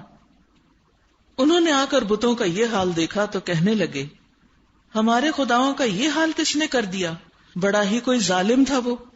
بعض لوگ بولے ہم نے ایک نوجوان کو ان کا ذکر کرتے سنا تھا جس کا نام ابراہیم ہے۔ وہی جو پچھلی بات ہے نا، میں ان کی خبر لوں گا، وہ کچھ لوگوں کو یاد رہ گئی۔ انہوں نے کہا تو پکڑ لاؤ اسے سب کے سامنے تاکہ لوگ دیکھ لیں، یعنی کیا دیکھ لیں کہ پھر ہم اس کے ساتھ کرتے کیا ہیں۔ ابراہیم کے آنے پر علیہ السلام انہوں نے پوچھا کیوں ابراہیم تو نے ہمارے خداؤں کے ساتھ یہ حرکت کی؟ اس نے جواب دیا بلکہ یہ سب کچھ ان کے اس سردار نے کیا ہے، یہ جو بڑا بچا ہوا نا، انہی سے پوچھ لو اگر یہ بولتے ہوں۔ یہ سن کر وہ لوگ اپنے ضمیر کی طرف پلٹے، انہیں ہوش تو آ گئی تھوڑی دیر، لیکن دل میں کہنے لگے واقعی تم خود ہی ظالم ہو۔ یعنی ان کو یہ شوق لگا، ابراہیم علیہ السلام کی اس بات نے ان کو ہلا کے رکھ دیا کہ ہاں واقعی یہ تو ہم غلط کر رہے ہیں۔ لیکن پھر کیا ہوا؟ پھر وہی پرانی جاہلیت لوٹ آئی۔ ثم نکسوا علی رؤوسہم، پھر ان کی مت پلٹ گئی اور بولے تو جانتا ہے کہ یہ نہیں بولتے، خود ہی کہہ رہے ہیں یہ نہیں بولتے ہی نہیں تو پھر یہ ہے کیا، یہ کیا کرتے ہیں؟ اور بولنا تو سب سے آسان کام ہوتا ہے، اور جو بولتا نہیں وہ باقی تمہارے کام کہاں سے بناتا ہے۔ ابراہیم علیہ السلام نے کہا پھر کیا تم اللہ کو چھوڑ کر ان چیزوں کو پوج رہے ہو جو نہ تمہیں نفع پہنچانے پہ قادر ہے نہ نقصان؟ تف ہے تم پر اور تمہارے ان معبودوں پر جن کی تم اللہ کو چھوڑ کر عبادت کر رہے ہو، کیا تم کچھ بھی عقل نہیں رکھتے؟ انہوں نے کہا جلا ڈالو اس کو اور حمایت کرو اپنے الہوں کی، خداؤں کی، اگر تمہیں کچھ کرنا ہے۔ قلنا یا نار کونی بردن وسلاما علی ابراہیم، ہم نے کہا اے آگ ٹھنڈی ہو جا اور سلامتی بن جا ابراہیم پر۔ سبحان اللہ، صرف یہ نہیں کہا ٹھنڈی ہو جا، ساتھ کا سلامتی بھی بن جا۔ آگ اور ٹھنڈک اور سلامتی۔ ابو عالیہ کہتے ہیں کہ اگر اللہ سبحانہ وتعالیٰ وہ سلامن نہ کہتے تو اس آگ کی ٹھنڈک ابراہیم علیہ السلام پر اس کی تپش سے بھی زیادہ سخت ہوتی۔ جو لوگ کبھی سرد علاقوں میں گئے ہوں یا رہنے کا انہیں اتفاق ہوا ہو جہاں مسلسل برف باری ہوتی ہے اور ٹیمپریچر جو ہے بلو 50 چلا جاتا ہے، کہ جب وہ اس سردی میں تھوڑا سا بھی باہر نکلے، صرف چند سیکنڈ کے لیے کھڑے ہوں، تو اس سردی کی جو شدت ہوتی ہے وہ اس دھوپ کی حدت سے کہیں زیادہ سخت ہوتی ہے، انسان برداشت نہیں کر پاتا، بہت سخت سردی ہوتی۔ تو اس لیے اللہ سبحانہ تعالیٰ نے صرف آگ کو ہی نہیں کہا کہ تم ٹھنڈی ہو جاؤ، بلکہ کہا حد کے اندر ٹھنڈی رہنا، سلامتی والی ٹھنڈک، یعنی ٹو مچ ٹھنڈک بھی نقصان دہ ہے۔ وہ چاہتے تھے کہ ابراہیم کے ساتھ برائی کریں، مگر ہم نے ان کو بری طرح ناکام کر دیا۔ وَأَرَادُوا بِهِ كَيْدًا فَجَعَلْنَاهُمُ الْأَخْسَرِينَ، سب سے زیادہ گھاٹے میں پڑ گئے۔ تو یاد رکھیے کہ ابراہیم علیہ السلام کو جب اس آگ میں ڈالا گیا تو صورتحال یہ تھی کہ ساری قوم اس میں شریک ہو گئی، حتیٰ کہ ان کا جو باپ تھا وہ بھی ان لوگوں میں شامل تھا جو آگ کے لیے لکڑیاں اکٹھی کر رہے تھے، کیونکہ انہوں نے بہت بڑا الاؤ تیار کیا کہ جس میں وہ ان کو ڈالے تو بھاگ کے باہر بھی نہ نکل سکیں، اور پھر اوپر سے پھینکا گیا، اور اتنا بڑا معجزہ اللہ نے دکھایا۔ مسند احمد کی روایت میں آتا ہے کہ جتنی بھی آس پاس کی مخلوق تھی وہ سب آگ بجھانے میں لگ گئی، اور کہتے ہیں کہ چھپکلی کے سوا ہر جانور نے آگ کو بجھانے کے لیے پھونکے ماری جو بھی ان کی استطاعت میں تھا. اسی لیے رسول اللہ صلی اللہ علیہ وسلم نے چھپکلی کو مارنے کی اجازت دی ہے یا مارنے کا حکم دیا. تو اب دیکھیے کہ کتنا بڑا معجزہ ہے یہ کہ جب کوئی شخص اللہ کی خاطر مخلص ہو جاتا ہے، خالص ایک اللہ کی عبادت کرتا ہے اور لوگوں کی پرواہ نہیں کرتا. وقتی طور پر اس کے لیے آگ کے الاؤ تیار ہو سکتے ہیں، وہ اس میں پھینکا بھی جا سکتا ہے، لیکن بالآخر کامیابی اسی کی ہوتی ہے. اور اللہ تعالیٰ اپنی رحمت کے ساتھ اپنی ہی پیدا کی ہوئی چیزوں کو کیا حکم دیتا ہے کہ تم میرے بندے کے حق میں ہو جاؤ. آگ جلاتی ہے، آگ کے اندر جلنے کی قوت کس نے رکھی ہے؟ اللہ نے رکھی ہے. آگ اللہ کے حکم کی تابع دار ہے جب وہ جلا رہی ہوتی ہے، اور اللہ چاہے تو وہ حکم دے کہ اب نہیں جلاؤ تو وہ نہیں جلائے گی. سلامتی بن جاؤ، وہ بن جائے گی. تو اصل کون ہے پھر پیچھے؟ کس کی قوت؟ اللہ کی.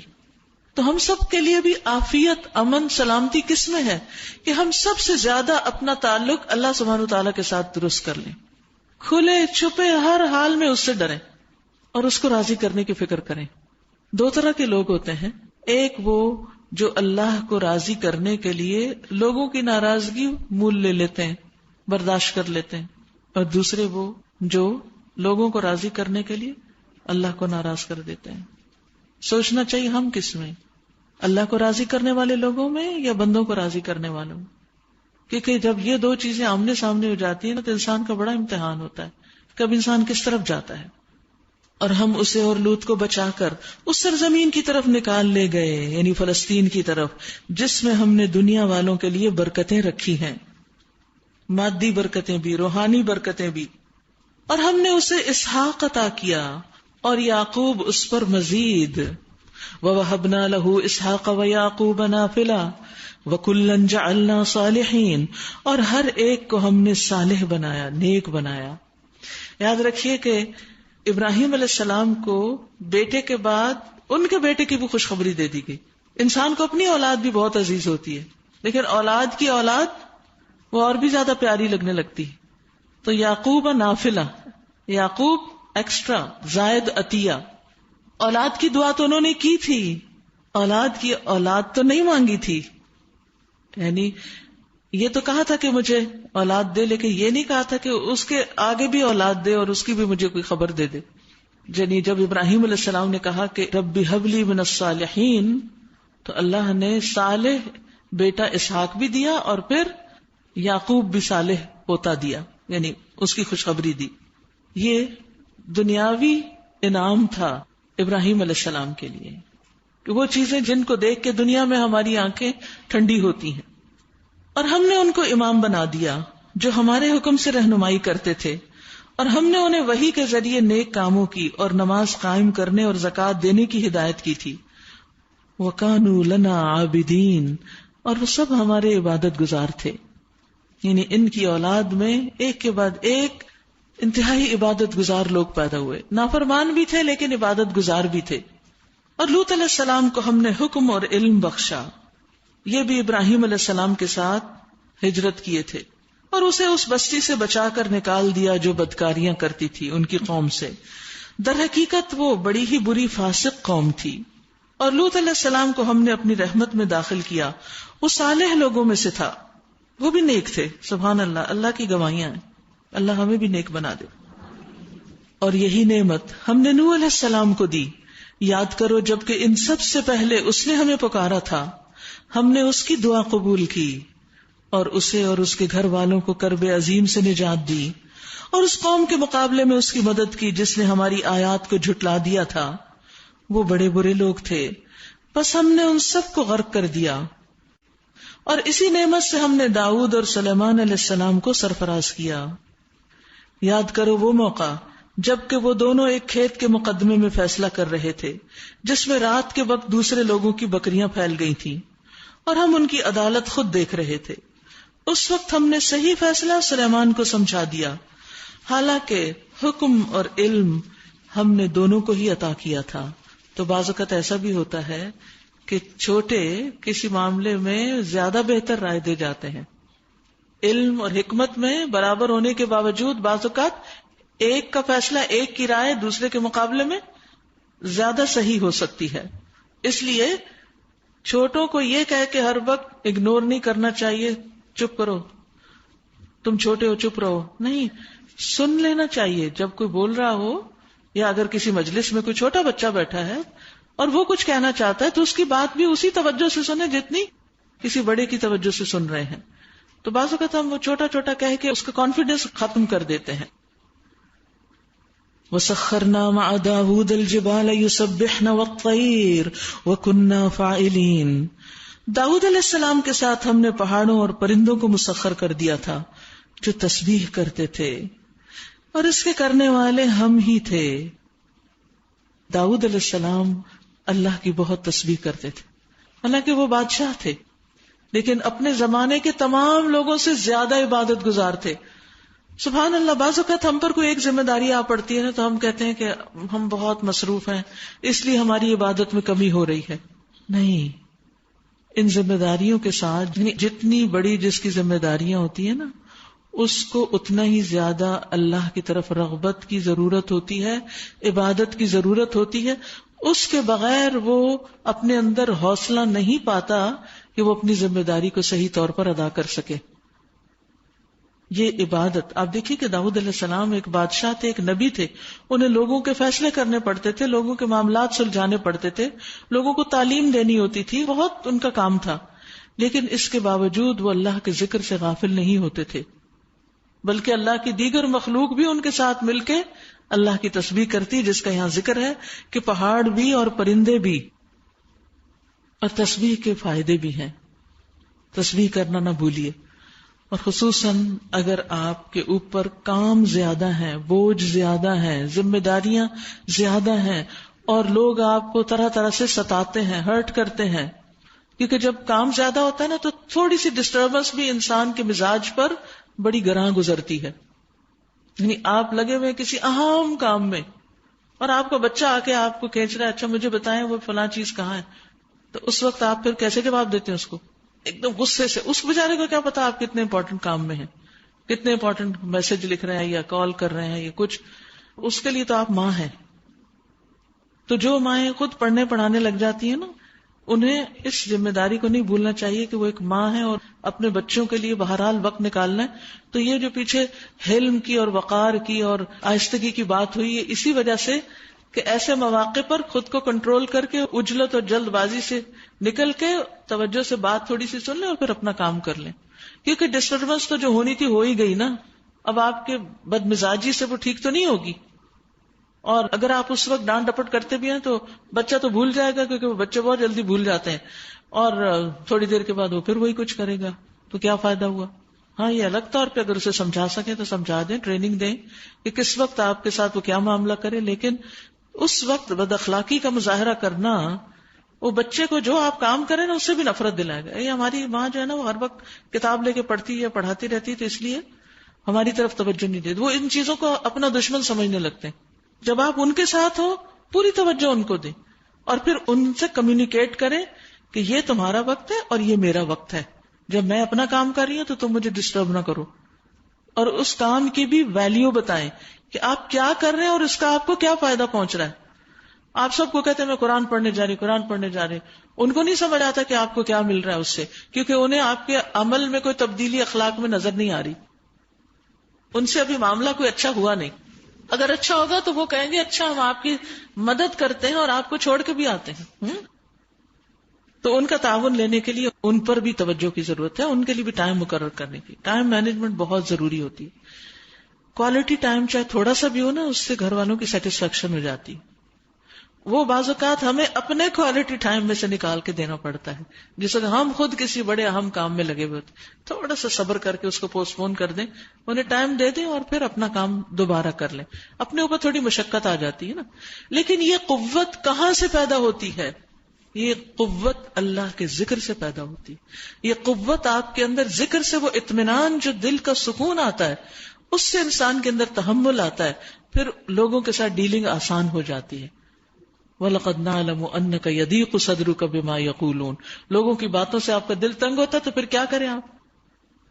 فسبح بحمد ربک، تسبیح کریں اپنے رب کی حمد کے ساتھ۔ رسول اللہ صلی اللہ علیہ وسلم نے فرمایا تم لوگ اللہ کی عظمت کا جو ذکر کرتے ہو، یعنی تسبیح، تحلیل، تحمید، سبحان اللہ والحمد للہ ولا الہ الا اللہ واللہ اکبر، وہ عرش کے ارد گرد چکر لگاتے ہیں یہ کلمات، اور ان کلمات کی ایسی بھنبھناہٹ ہوتی ہے جیسے شہد کی مکھیوں کی ہوتی ہے، اور وہ کلمات اپنے ذکر کرنے والے کا تذکرہ وہاں کرتے، یعنی یاد دہانی کراتے ہیں ایک طرف۔ کیا تم میں سے کوئی پسند کرتا ہے کہ اس کے لیے کوئی ایسا ہو یا ہمیشہ اللہ کے ہاں اس کا تذکرہ کیا جاتا رہے؟ اگر تم چاہتے ہو کہ آپ کا ذکر ہمیشہ وہاں ہوتا رہے تو پھر کیا کرو؟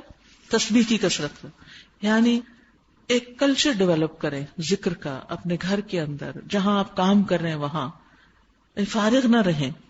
اور ایون کچھ ایسے کام ہوتے ہیں نا جس میں ہمارے بولنے کی ضرورت نہیں ہوتی، صرف ہاتھ کام کرتے ہیں، تو اس میں ساتھ ساتھ ذکر خصوصاً تسبیح کرتے رہنا چاہیے۔ وَعَلَّمْنَاهُ صَنْعَةَ لَبُوسٍ لَكُمْ لِتُحْصِنَكُمْ مِنْ بَأْسِكُمْ فَهَلْ أَنْتُمْ شَاكِرُونَ، اور ہم نے اس کو تمہارے فائدے کے لیے زرہ بنانے کی صنعت دی تھی، یعنی زرہ بنانے کی صنعت سکھا دی تھی تاکہ تمہیں ایک دوسرے کی مار سے بچائے، پھر کیا تم شکر گزار ہو؟ دیکھیے داؤد علیہ السلام ایک طرف بادشاہ ہے، ایک طرف زرہ بنانے کا فن ہے، ان کی ٹیکنالوجی ہے، ان کے پاس اسکل ہے، پھر عبادت گزار بھی ہیں، یہ ساری چیزوں کا کمبینیشن ہے۔ اور سلیمان علیہ السلام کے لیے ہم نے تیز ہوا کو مسخر کر دیا تھا، آندھیوں کو، جو اس کے حکم سے اس زمین کی طرف چلتی تھیں جس میں ہم نے برکتیں رکھی ہیں۔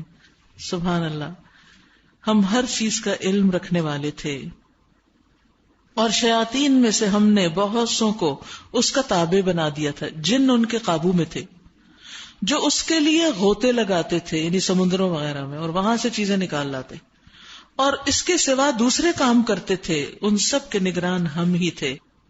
یہ اللہ سبحانہ وتعالیٰ نے سلیمان علیہ السلام کو خاص قوت بخشی تھی کہ وہ جنوں سے کام لے سکیں، اور یہی ہوش مندی اور حکم اور علم کی نعمت ہم نے ایوب کو دی علیہ السلام۔ یاد کرو جب کہ اس نے اپنے رب کو پکارا، کیا انی مسنی الضر وانت ارحم الراحمین، کہ مجھے بیماری لگ گئی ہے اور تو ارحم الراحمین ہے۔ ہم میں سے ہر شخص کو یہ دعا آنی چاہیے، چھوٹی سی بھی تکلیف ہو تو ہم پڑھ سکتے ہیں، انی مسنی الضر وانت ارحم الراحمین۔ ایوب علیہ السلام کو اللہ نے جسمانی تکلیف سے آزمایا، لیکن انہوں نے کیا کیا؟ صبر کیا اور دعا کی۔ ہم نے اس کی دعا قبول کر لی اور جو تکلیف اسے تھی اس کو دور کر دیا، اور صرف اس کے اہل و عیال ہی اس کو نہیں دیے بلکہ ان کے ساتھ اتنے ہی اور بھی دیے اپنی خاص رحمت کے طور پر، اور اس لیے کہ یہ ایک سبق ہو عبادت گزاروں کے لیے۔ کیا سبق؟ ایوب علیہ السلام کی آزمائش میں ایک سبق ہے، عبادت گزاروں کے لیے ایک سبق ہے، ان کی آزمائش کو لوگوں کے لیے ایک نمونہ بنا دیا گیا، تاکہ جو شخص آزمائش میں مبتلا ہو وہ یہ نہ سمجھے کہ شاید میں کوئی بہت برا آدمی ہوں اسی لیے اللہ نے مجھے امتحان میں ڈالا ہے۔ کیونکہ عموماً یہ ہوتا ہے نا کہ جب ہمیں کوئی تکلیف آتی ہے، کوئی بیماری آتی ہے، کوئی تکلیف ذرا لمبی ہو جاتی ہے تو ہم کیا سوچنے لگتے ہیں، شاید ہم بہت گناہگار ہیں اس لیے ہماری پکڑ ہو رہی ہے۔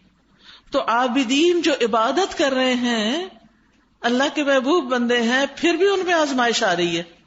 دیکھیں نا، بعض اوقات تو گناہوں کی وجہ سے آتی ہے، یہ بھی ایک فیکٹ ہے، لیکن بعض اوقات آپ نے دیکھا ہوگا کہ کچھ لوگ بہت نیک ہوتے ہیں، اپنی عبادات میں بھی بہت اچھے، صدقہ خیرات بھی ایکسٹرا کرنے والے، دوسروں کے کام آنے والے، پھر ان پہ کوئی آزمائش آ جاتی تو وہ اپنا دل چھوٹا نہ کریں، ان کا ایمان کمزور نہ ہو، وہ اللہ سے بدگمان نہ ہو۔ عابدین کے لیے ایوب علیہ السلام کی بیماری ایک نمونہ ہے کہ اگر وہ اللہ کے اتنے محبوب بندے آزمائے گئے تو آج اگر ہم اللہ کا محبوب بننے کی کوشش کر رہے ہیں اور ہمارے اوپر کوئی آزمائش آ جاتی ہے تو اس پر صبر اور حوصلہ رکھیں، تسلی پکڑیں کہ یہ تقدیر کا ایک حصہ ہے، اور اس چیز کو سامنے رکھیں کہ اللہ اپنے بندوں کو جس چیز کے ساتھ چاہے آزما سکتا ہے۔ وہ اللہ ہے نا، وہ ہمارا رب ہے نا، اور جب وہ آزماتا ہے تو ضروری نہیں کہ وہ کسی کے ساتھ برائی کا ہی ارادہ کرتا ہے۔ رسول اللہ صلی اللہ علیہ وسلم نے فرمایا، اللہ جس کے ساتھ بھلائی کا ارادہ کرتا ہے اس کو مصیبت میں مبتلا کر دیتا ہے. سبحان اللہ. ان مع العسر یسرا. اللہ کسی کے ساتھ بھلائی کا ارادہ کرتا ہے اور اس کو بیمار کر دیتا ہے, اسے کسی مالی پریشانی میں مبتلا کر دیتا. وہ کیوں؟ اس لیے کہ آپ نے غور کیا ہوگا کہ جب آپ صحت مند ہوتے ہیں آپ بھاگ بھاگ کے کام کر رہے ہوتے ہیں, یہ بھی کر رہے ہیں, وہ بھی کر رہے ہیں, وہ بھی کر رہے ہیں, آپ کو اپنے لیے ٹائم ہی نہیں, فرصت ہی نہیں, سب کی سوچ رہے ہیں, اپنے لیے نہیں سوچ پا رہے. آپ تڑپتے ہیں, اچھا ذکر کر لیں, کوئی عبادت کرے, کچھ کر لیں, یا اللہ زندگی گزرتی جا رہی, اتنے میں یہ کوئی بیماری آ جاتی. سب سے پہلا کام کیا ہوتا ہے؟ سب کام ختم, سب چھٹ گئے. تکلیف ضرور ہے لیکن اب آپ کو اپنے لیے ٹائم مل گیا ہے. آپ لیٹے میں ہیں, غنودگی میں سو رہے ہیں, خاموش ہیں, سوچ رہے ہیں, استغفار کر رہے ہیں, گناہ جھڑ رہے ہیں, اللہ کی یاد ہے, دل نرم ہو گیا ہے, آنسو بھی بہ رہے ہیں, اللہ کی طرف راغب ہو گئے ہیں. ہاں تکلیف تو ہے لیکن دیکھیں نا درجے کتنے اونچے, ایک دم اونچے اونچے اونچے اونچے ہوتے جا رہے ہیں.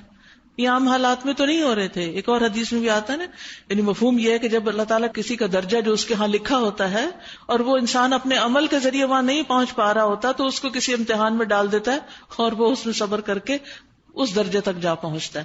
تو بعض درجے نیکی کر کے ملتے ہیں اور بعض درجے تکلیفوں پر صبر کر کے ملتے ہیں, اللہ کی طرف راغب ہو کر.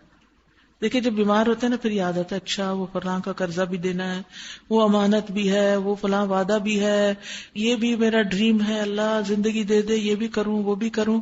اپنے آپ کے اندر اندر اندر پلاننگ شروع کر دیتے ہیں آپ.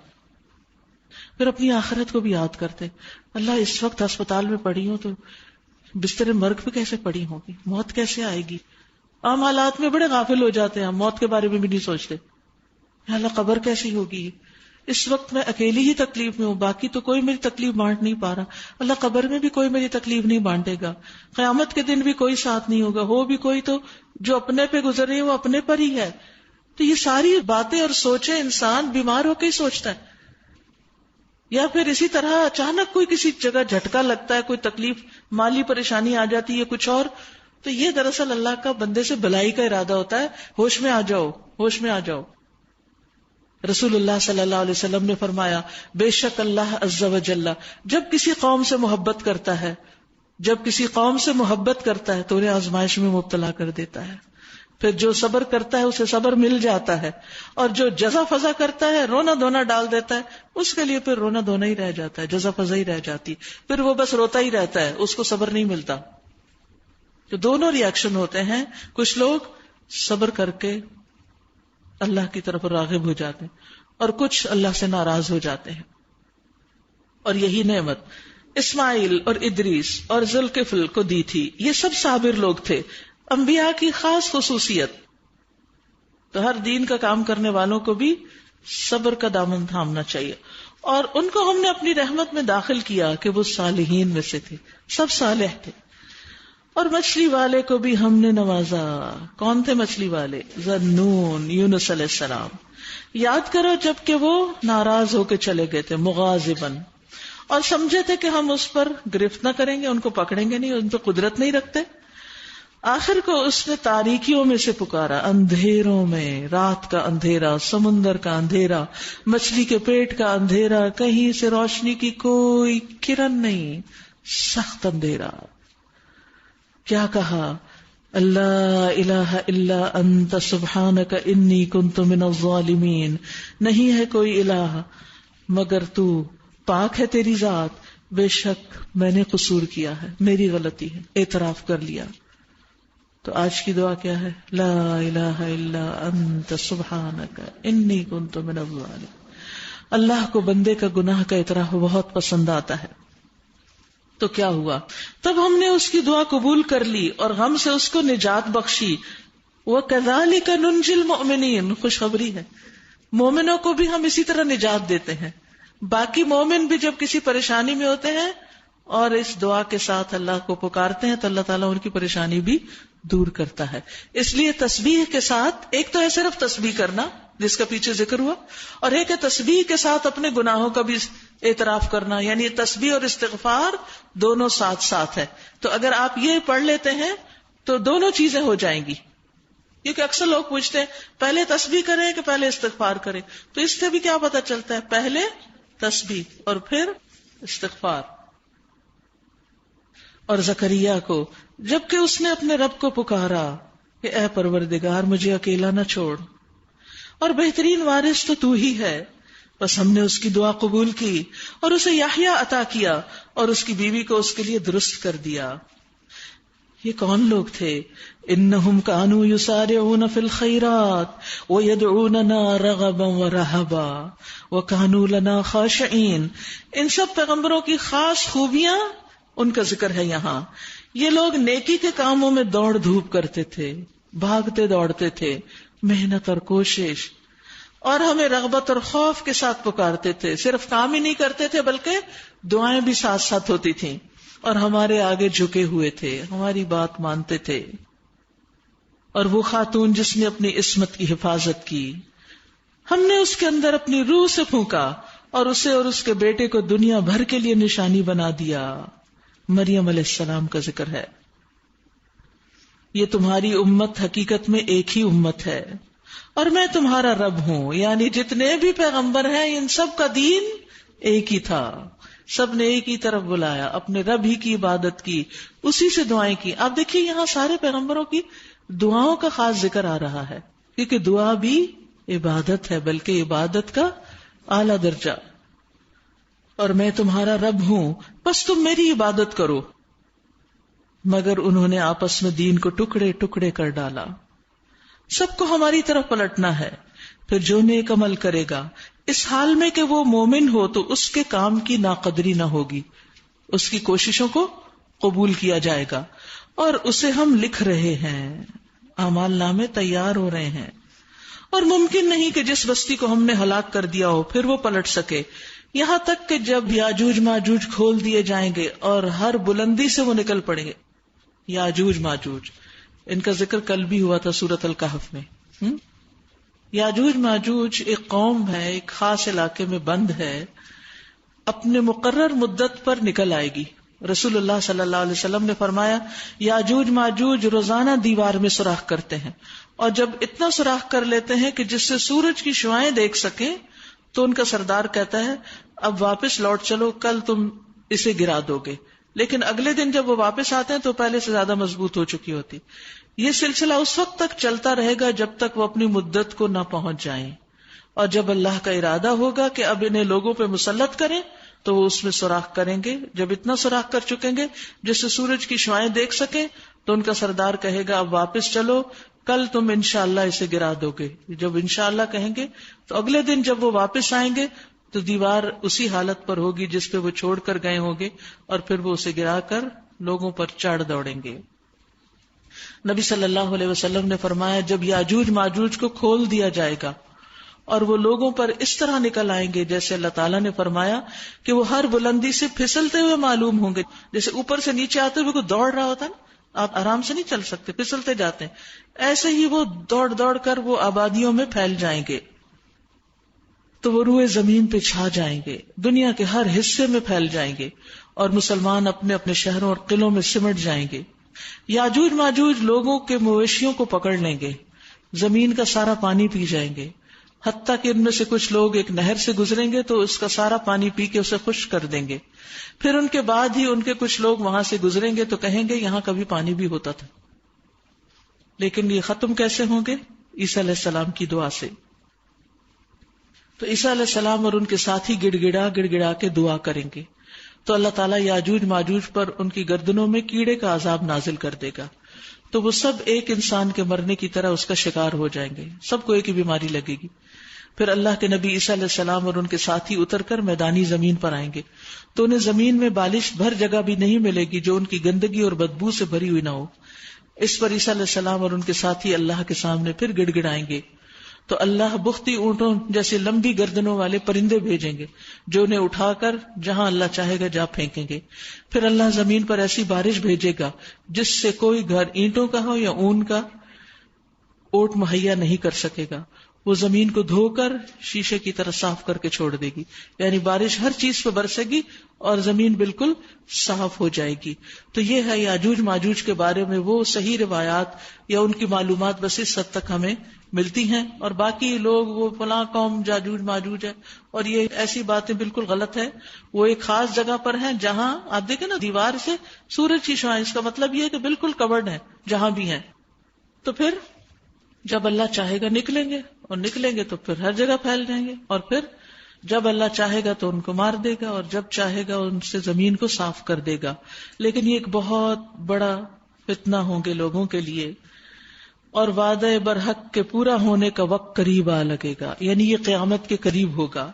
تو یکا یک ان لوگوں کی آنکھیں پھٹی کی پھٹی رہ جائیں گی جنہوں نے کفر کیا تھا. کہیں گے ہائے ہماری کمبختی، ہم اس چیز کی طرف سے غفلت میں پڑے ہوئے تھے، بلکہ ہم خطا کار تھے، بل کننا ظالمین. یہ بھی وہی کہہ رہے ہیں جو یونس علیہ السلام نے کہا، لیکن وقت گزرنے کے بعد. بے شک تم اور تمہارے وہ معبود جنہیں تم پوچھتے ہو جہنم کا ایندھن ہے، وہیں تم کو جانا ہے. اگر یہ واقعی الہ ہوتے تو وہاں نہ جاتے، یعنی انسانوں کے ساتھ ان کے بت بھی، تاکہ ان کو دیکھ دیکھ کے حسرت کریں اور انہیں سمجھ آئے کہ یہ کچھ بچانے والے نہ تھے ان کو. اب سب کو ہمیشہ اسی میں رہنا ہے، اور وہاں وہ پھنکارے ماریں گے، یعنی لمبے لمبے سانس لیں گے، اور حال یہ ہوگا کہ اس میں کان پڑی آواز سنائی نہ دے گی. اتنا شور ہوگا جہنمیوں کے رونے کا، شور ہی شور.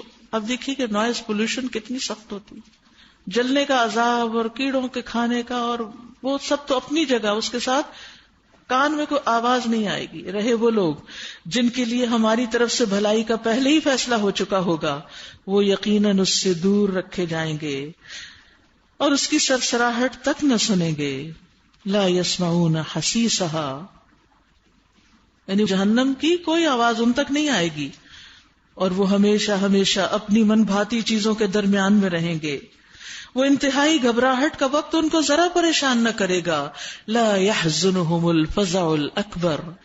الفزع الاکبر جو ہے بڑی گھبراہٹ کا وقت، یہ وہ وقت ہوگا جب بندوں کو جہنم کی طرف لے جانے کا حکم ملے گا، یا وہ وقت جب جہنم کو اس کے رہنے والوں پہ بند کر دیا جائے گا اور موت کو جنت اور آگ کے درمیان لا کر ذبح کر ڈالا جائے گا.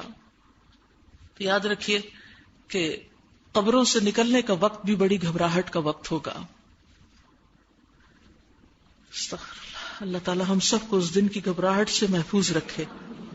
تو جو اللہ کے خاص بندے ہوں گے، لا يحزنهم الفزع الاکبر وتتلقاهم الملائکہ، فرشتے ہر طرف سے ان کا استقبال کریں گے، ان کو ویلکم کریں گے، ان کے ساتھ لگ جائیں گے. ھذا یومکم، یہ ہے تمہارا دن، الذی کنتم توعدون، جس کا تم سے وعدہ کیا جاتا تھا کہ دنیا میں صبر کر لو. وہ دن ہے، وہ وقت ہے کہ جب تمہیں ہر طرح سے پروٹوکول دیا جائے گا. ملائکہ بڑھ کر ان کو ہاتھوں ہاتھ لیں گے. یہ تمہارا وہی دن ہے جس کا تم سے وعدہ کیا جاتا تھا. وہ دن جب کہ ہم آسمان کو یوں لپیٹ کے رکھ دیں گے جیسے تومار میں اوراق لپیٹ دیے جاتے ہیں. جس طرح پہلے ہم نے تخلیق کی ابتدا کی تھی، اسی طرح ہم پھر اس کا اعادہ کریں گے، دوبارہ ہر چیز بننا شروع ہو جائے گی.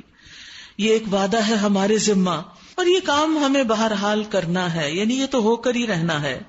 اور زبور میں ہم نصیحت کے بعد یہ لکھ چکے ہیں کہ زمین کے وارث ہمارے نیک بندے ہوں گے. اس میں ایک بڑی خبر ہے عبادت گزار لوگوں کے لیے، یعنی عبادت گزار اس سے مایوس نہ ہو کہ اگر ہم اللہ کی عبادت میں لگ گئے تو دنیا ہمارے ہاتھ سے چلی جائے گی. نہیں، وہ بھی رہے گی. اگر تم اللہ کا حق دو گے تو اللہ تمہیں دنیا اور آخرت کی بھلائیاں عطا کرے گا، جیسے اس نے بہت سے بندوں کو دی، جیسے داؤد علیہ السلام، سلیمان علیہ السلام ہے، اور اس کے علاوہ بھی. اے محمد صلی اللہ علیہ وسلم، ہم نے آپ کو جہان والوں کے لیے رحمت بنا کر بھیجا. وما ارسلناک الا رحمتا للعالمین. لیکن یاد رکھیے کہ دنیا میں تو آپ کی تعلیمات سے بہت سی مخلوق فائدہ اٹھا رہی ہے، مگر آخرت میں اس رحمت سے فائدہ صرف وہی اٹھائیں گے جو آپ پر ایمان لائیں گے. وہ وہاں کی عذاب سے بچا لیے جائیں گے.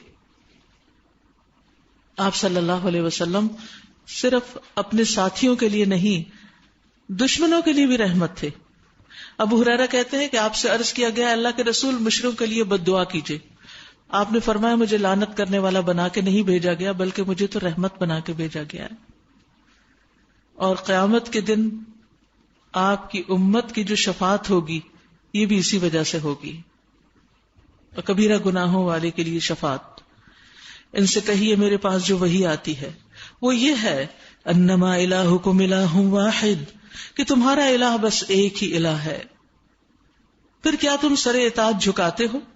اگر وہ منہ پھیر دیں تو کہہ دیجئے کہ میں نے علل اعلان تم کو خبردار کر دیا.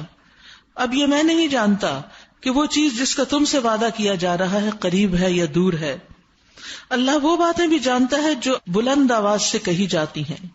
اللہ وہ باتیں بھی جانتا ہے جو اونچی آواز میں بلند آواز میں کی جاتی ہیں، اور وہ بھی جو تم چھپا کر کرتے ہو، چپ کے باتیں کرتے ہو، وہ بھی اس کو پتا ہے. میں تو یہ سمجھتا ہوں کہ شاید یہ دیر تمہارے لیے ایک فتنہ ہے اور تمہیں ایک خاص وقت تک کے لیے مزے کرنے کا موقع دیا جا رہا ہے. قال رب احکم بالحق وربنا الرحمن المستعان على ما تصفون. آخر کار رسول نے کہا اے میرے رب حق کے ساتھ فیصلہ کر دے، اور لوگو تم جو باتیں بناتے ہو ان کے مقابلے میں ہمارا رب رحمان ہی ہمارے لیے مدد کا سہارا ہے. سورۃ الحج. بسم اللہ الرحمن الرحیم.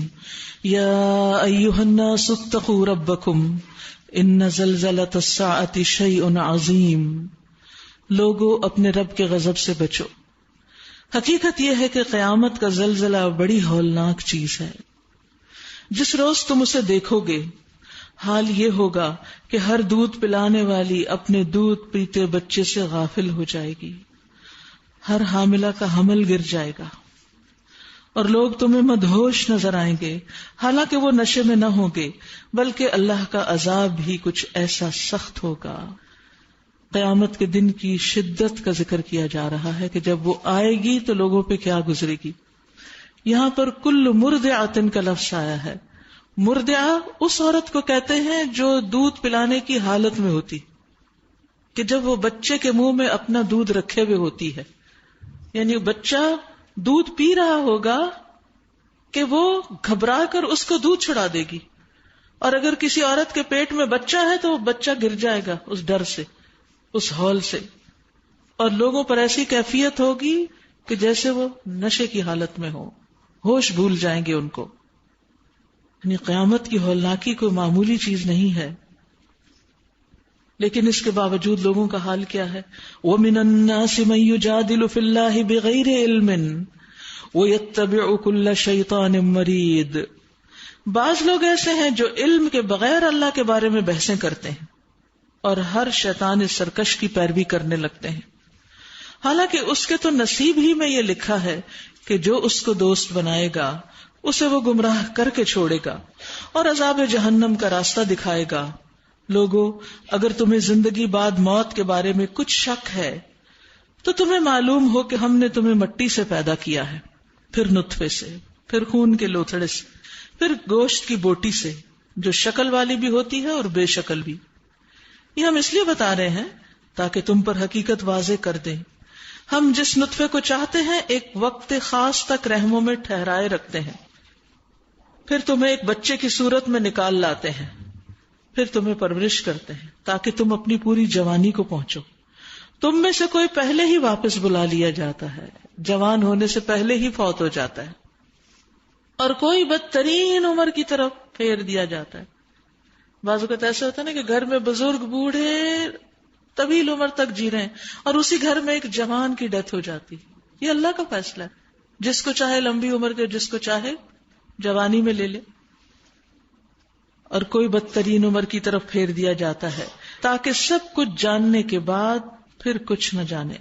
اور تم دیکھتے ہو کہ زمین سوکھی پڑی ہے، پھر جہاں ہم نے اس پر می برسایا کہ یکا یک وہ پھبک اٹھی اور پھول گئی، اور اس نے ہر قسم کی خوش منظر نباتات اگلنی شروع کر دی. زمین یہ سب کچھ کیوں اگاتی ہے؟ کہ اللہ ہی حق ہے، یہ اللہ کے حکم سے ہو رہا ہے. اور وہ مردوں کو زندہ کرتا ہے، جیسے زمین مردہ سے بارش پڑنے پہ پودے اگ جاتے ہیں، ایسے ہی قبروں سے نکل کر انسان کھڑے ہو جائیں گے اللہ کے حکم سے، اور وہ ہر چیز پر قادر ہے۔ اور یہ اس بات کی دلیل ہے کہ قیامت کی گھڑی آ کر رہے گی، اس میں کسی شک کی گنجائش نہیں، اور اللہ ضرور ان لوگوں کو اٹھائے گا جو قبروں میں جا چکے ہیں۔ تو یہاں آپ دیکھ رہے ہیں کہ انسان کی تخلیق کے مرحلے بتائے گئے، پھر پودوں کے اگنے کی بات کی گئی، یہ دونوں اس بات کی دلیل ہیں کہ قیامت آ کر رہے گی۔ بعض اور لوگ ایسے ہیں جو کسی علم اور ہدایت اور روشنی بخشنے والی کتاب کے بغیر گردن اکڑائے ہوئے اللہ کے بارے میں جھگڑتے ہیں تاکہ لوگوں کو اللہ کی راہ سے بھٹکا دیں۔ ایسے شخص کے لیے دنیا میں رسوائی ہے، اور قیامت کے روز اسے ہم آگ کے عذاب کا مزہ چکھائیں گے۔ یہ ہے تیرا وہ مستقبل جو تیرے اپنے ہاتھوں نے تیرے لیے تیار کیا ہے، ورنہ اللہ اپنے بندوں پر ظلم کرنے والا نہیں ہے۔ وَمِنَ النَّاسِ مَن يَعْبُدُ اللَّهَ عَلَى حَرْفٍ، اور لوگوں میں کوئی ایسا ہے جو کنارے پر رہ کر اللہ کی بندگی کرتا ہے۔ یہ کمزور ایمان والے لوگ ہوتے ہیں، یہ جن کے دل میں ایمان پوری طرح داخل نہیں ہوا، یہ ایمان کی جو بشاشت ہوتی ہے، یہ خوشی ہے، وہ نہیں اندر آئی۔ یا تو وہ خوف سے ایمان لائے ہے، یا کسی مجبوری سے، یا صرف عادت کا مومن ہے کہ مسلمان کے گھر میں پیدا ہو گیا۔ تو پھر جو ایسے مسلمان ہوتے ہیں وہ آزمائشوں میں ثابت قدم نہیں رہتے۔ اس لیے فرمایا ایسے لوگوں کا حال کیا ہوتا ہے، اگر فائدہ ہوا تو مطمئن ہو گیا، اور اگر کوئی مصیبت آ گئی تو الٹا پھر گیا، دین کو ہی برا بھلا کہنا شروع ہو گیا۔ جابر بن عبداللہ کہتے ہیں کہ ایک دیہاتی نے رسول اللہ صلی اللہ علیہ وسلم سے اسلام پر قائم رہنے کی بیعت کی، پھر اسے مدینہ میں سخت بخار آ گیا، تو وہ دیہاتی آپ کی خدمت میں حاضر ہوا اور کہنے لگا میری بیعت ختم کر دیں۔ آپ نے انکار کیا، اسے سمجھایا کہ ٹھہر جاؤ، تم ٹھیک ہو جاؤ گے، نہیں مانا، پھر آ گیا، کہا میری بیعت واپس لے لیجئے۔ آپ نے پھر انکار کیا، اور پھر وہ خود چھوڑ کے نکل گیا اور مدینہ سے ہی چلا گیا، واپس پلٹ گیا۔ رسول اللہ صلی اللہ علیہ وسلم نے فرمایا بے شک مدینہ بھٹی کی طرح ہے، میل کچیل دور کر دیتا ہے اور پاک مال کو رکھ لیتا ہے۔ اس سے کیا پتہ چلتا ہے کہ انسان کے ایمان میں جب کمزوری ہوتی ہے نا تو اللہ تعالیٰ اس کو کسی امتحان میں ڈالتے ہیں تاکہ وہ اور مضبوط ہو جائے۔ جیسے بھٹی میل کچیل سونے چاندی کی دور کر دیتی ہے آگ، اسی طرح آزمائش بھی انسان کو اور مضبوط کر دیتی ہے، یا پھر انسان اور دور چلا جاتا ہے۔ تو جو واپس پلٹ جائے اس کی دنیا بھی گئی اور آخرت بھی، خسرت دنیا والآخرہ، یہ ہے صریح خسارہ۔ پھر وہ اللہ کو چھوڑ کر ان کو پکارتا ہے جو نہ اسے نقصان دے سکتے ہیں نہ فائدہ، یہ ہے گمراہی کی انتہا۔ وہ ان کو پکارتا ہے جن کا نقصان ان کے نفع سے قریب تر ہے، بدترین ہے اس کا مولا اور بدترین ہے اس کا دوست۔ اس کے برعکس ان اللہ يدخل الذین آمنوا وعملوا الصالحات جنات تجری من تحتها الانہار ان اللہ یفعل ما یرید۔ اس کے برعکس اللہ ان لوگوں کو جو ایمان لائے اور جنہوں نے نیک عمل کیے یقیناً ایسی جنتوں میں داخل کرے گا جن کے نیچے نہریں بہ رہی ہوں گی۔ اللہ کرتا ہے جو کچھ وہ چاہتا ہے۔ جو شخص یہ گمان رکھتا ہو کہ اللہ دنیا اور آخرت میں اس کی کوئی مدد نہ کرے گا، اسے چاہیے کہ ایک رسی کے ذریعے آسمان تک پہنچ کر شگاف لگائے، سوراخ کرے، پھر دیکھے کہ آیا اس کی تدبیر کسی ایسی چیز کو رد کر سکتی ہے جو اسے ناگوار ہے۔ یعنی جو شخص مصیبت میں اور پھر کہتا نہیں اللہ میری مدد نہیں کرے گا، تو پھر وہ ذرا آسمان تک چڑھنے کی کوشش کرے۔ ایسی ہی کھلی کھلی باتوں کے ساتھ ہم نے اس قرآن کو نازل کیا، اور وہ ہدایت اللہ جسے چاہتا ہے دیتا ہے۔ جو لوگ ایمان لائے اور جو یہودی ہوئے اور سابی اور نصارہ اور مجوس اور جنہوں نے شرک کیا، ان سب کے درمیان اللہ قیامت کے روز فیصلہ کرے گا۔ ہر چیز اللہ کی نظر میں ہے۔ الم تر ان اللہ یسجد لہ من فی السماوات ومن فی الارض والشمس والقمر والنجوم والجبال والشجر والدواب وکثیر من الناس۔ کیا تم دیکھتے نہیں کہ اللہ کے آگے سر بسجود ہیں وہ سب جو آسمانوں میں ہیں اور جو زمین میں ہیں، سورج اور چاند اور تارے اور پہاڑ اور درخت اور جانور اور بہت سے انسان اور بہت سے وہ لوگ بھی جو عذاب کے مستحق ہو چکے ہیں، یعنی جو سجدہ نہیں کرتے، جو اللہ کے آگے نہیں جھکتے، اور جسے اللہ ذلیل و خوار کر دے اسے پھر کوئی عزت دینے والا نہیں ہے۔ اللہ کرتا ہے جو کچھ وہ چاہتا ہے۔ یہ دو فریق ہیں جن کے درمیان اپنے رب کے معاملے میں جھگڑا ہے۔ ان میں سے وہ لوگ جنہوں نے کفر کیا ان کے لیے آگ کے لباس کاٹے جا چکے ہیں، ان کے سروں پر کھولتا ہوا پانی ڈالا جائے گا جس سے ان کی کھالیں ہی نہیں پیٹ کے اندر کے حصے تک گل جائیں گے۔ استغفر اللہ، استغفر اللہ۔ اللہ ہم سب کو جہنم سے محفوظ رکھے۔ اور ان کی خبر لینے کے لیے لوہے کے گرز ہوں گے، لوہے کے گرز۔ جب کبھی وہ گھبرا کر جہنم سے نکلنے کی کوشش کریں گے پھر اسی میں دھکیل دیے جائیں گے، یعنی وہ لوہے کے ڈنڈے مار کے ان کو واپس وہ باہر نہیں نکل سکیں گے۔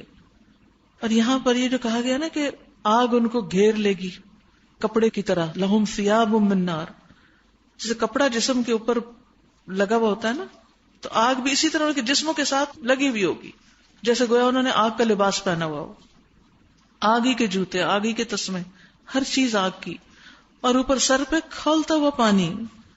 استغفر، چکھو اب جلنے کی سزا کا مزہ۔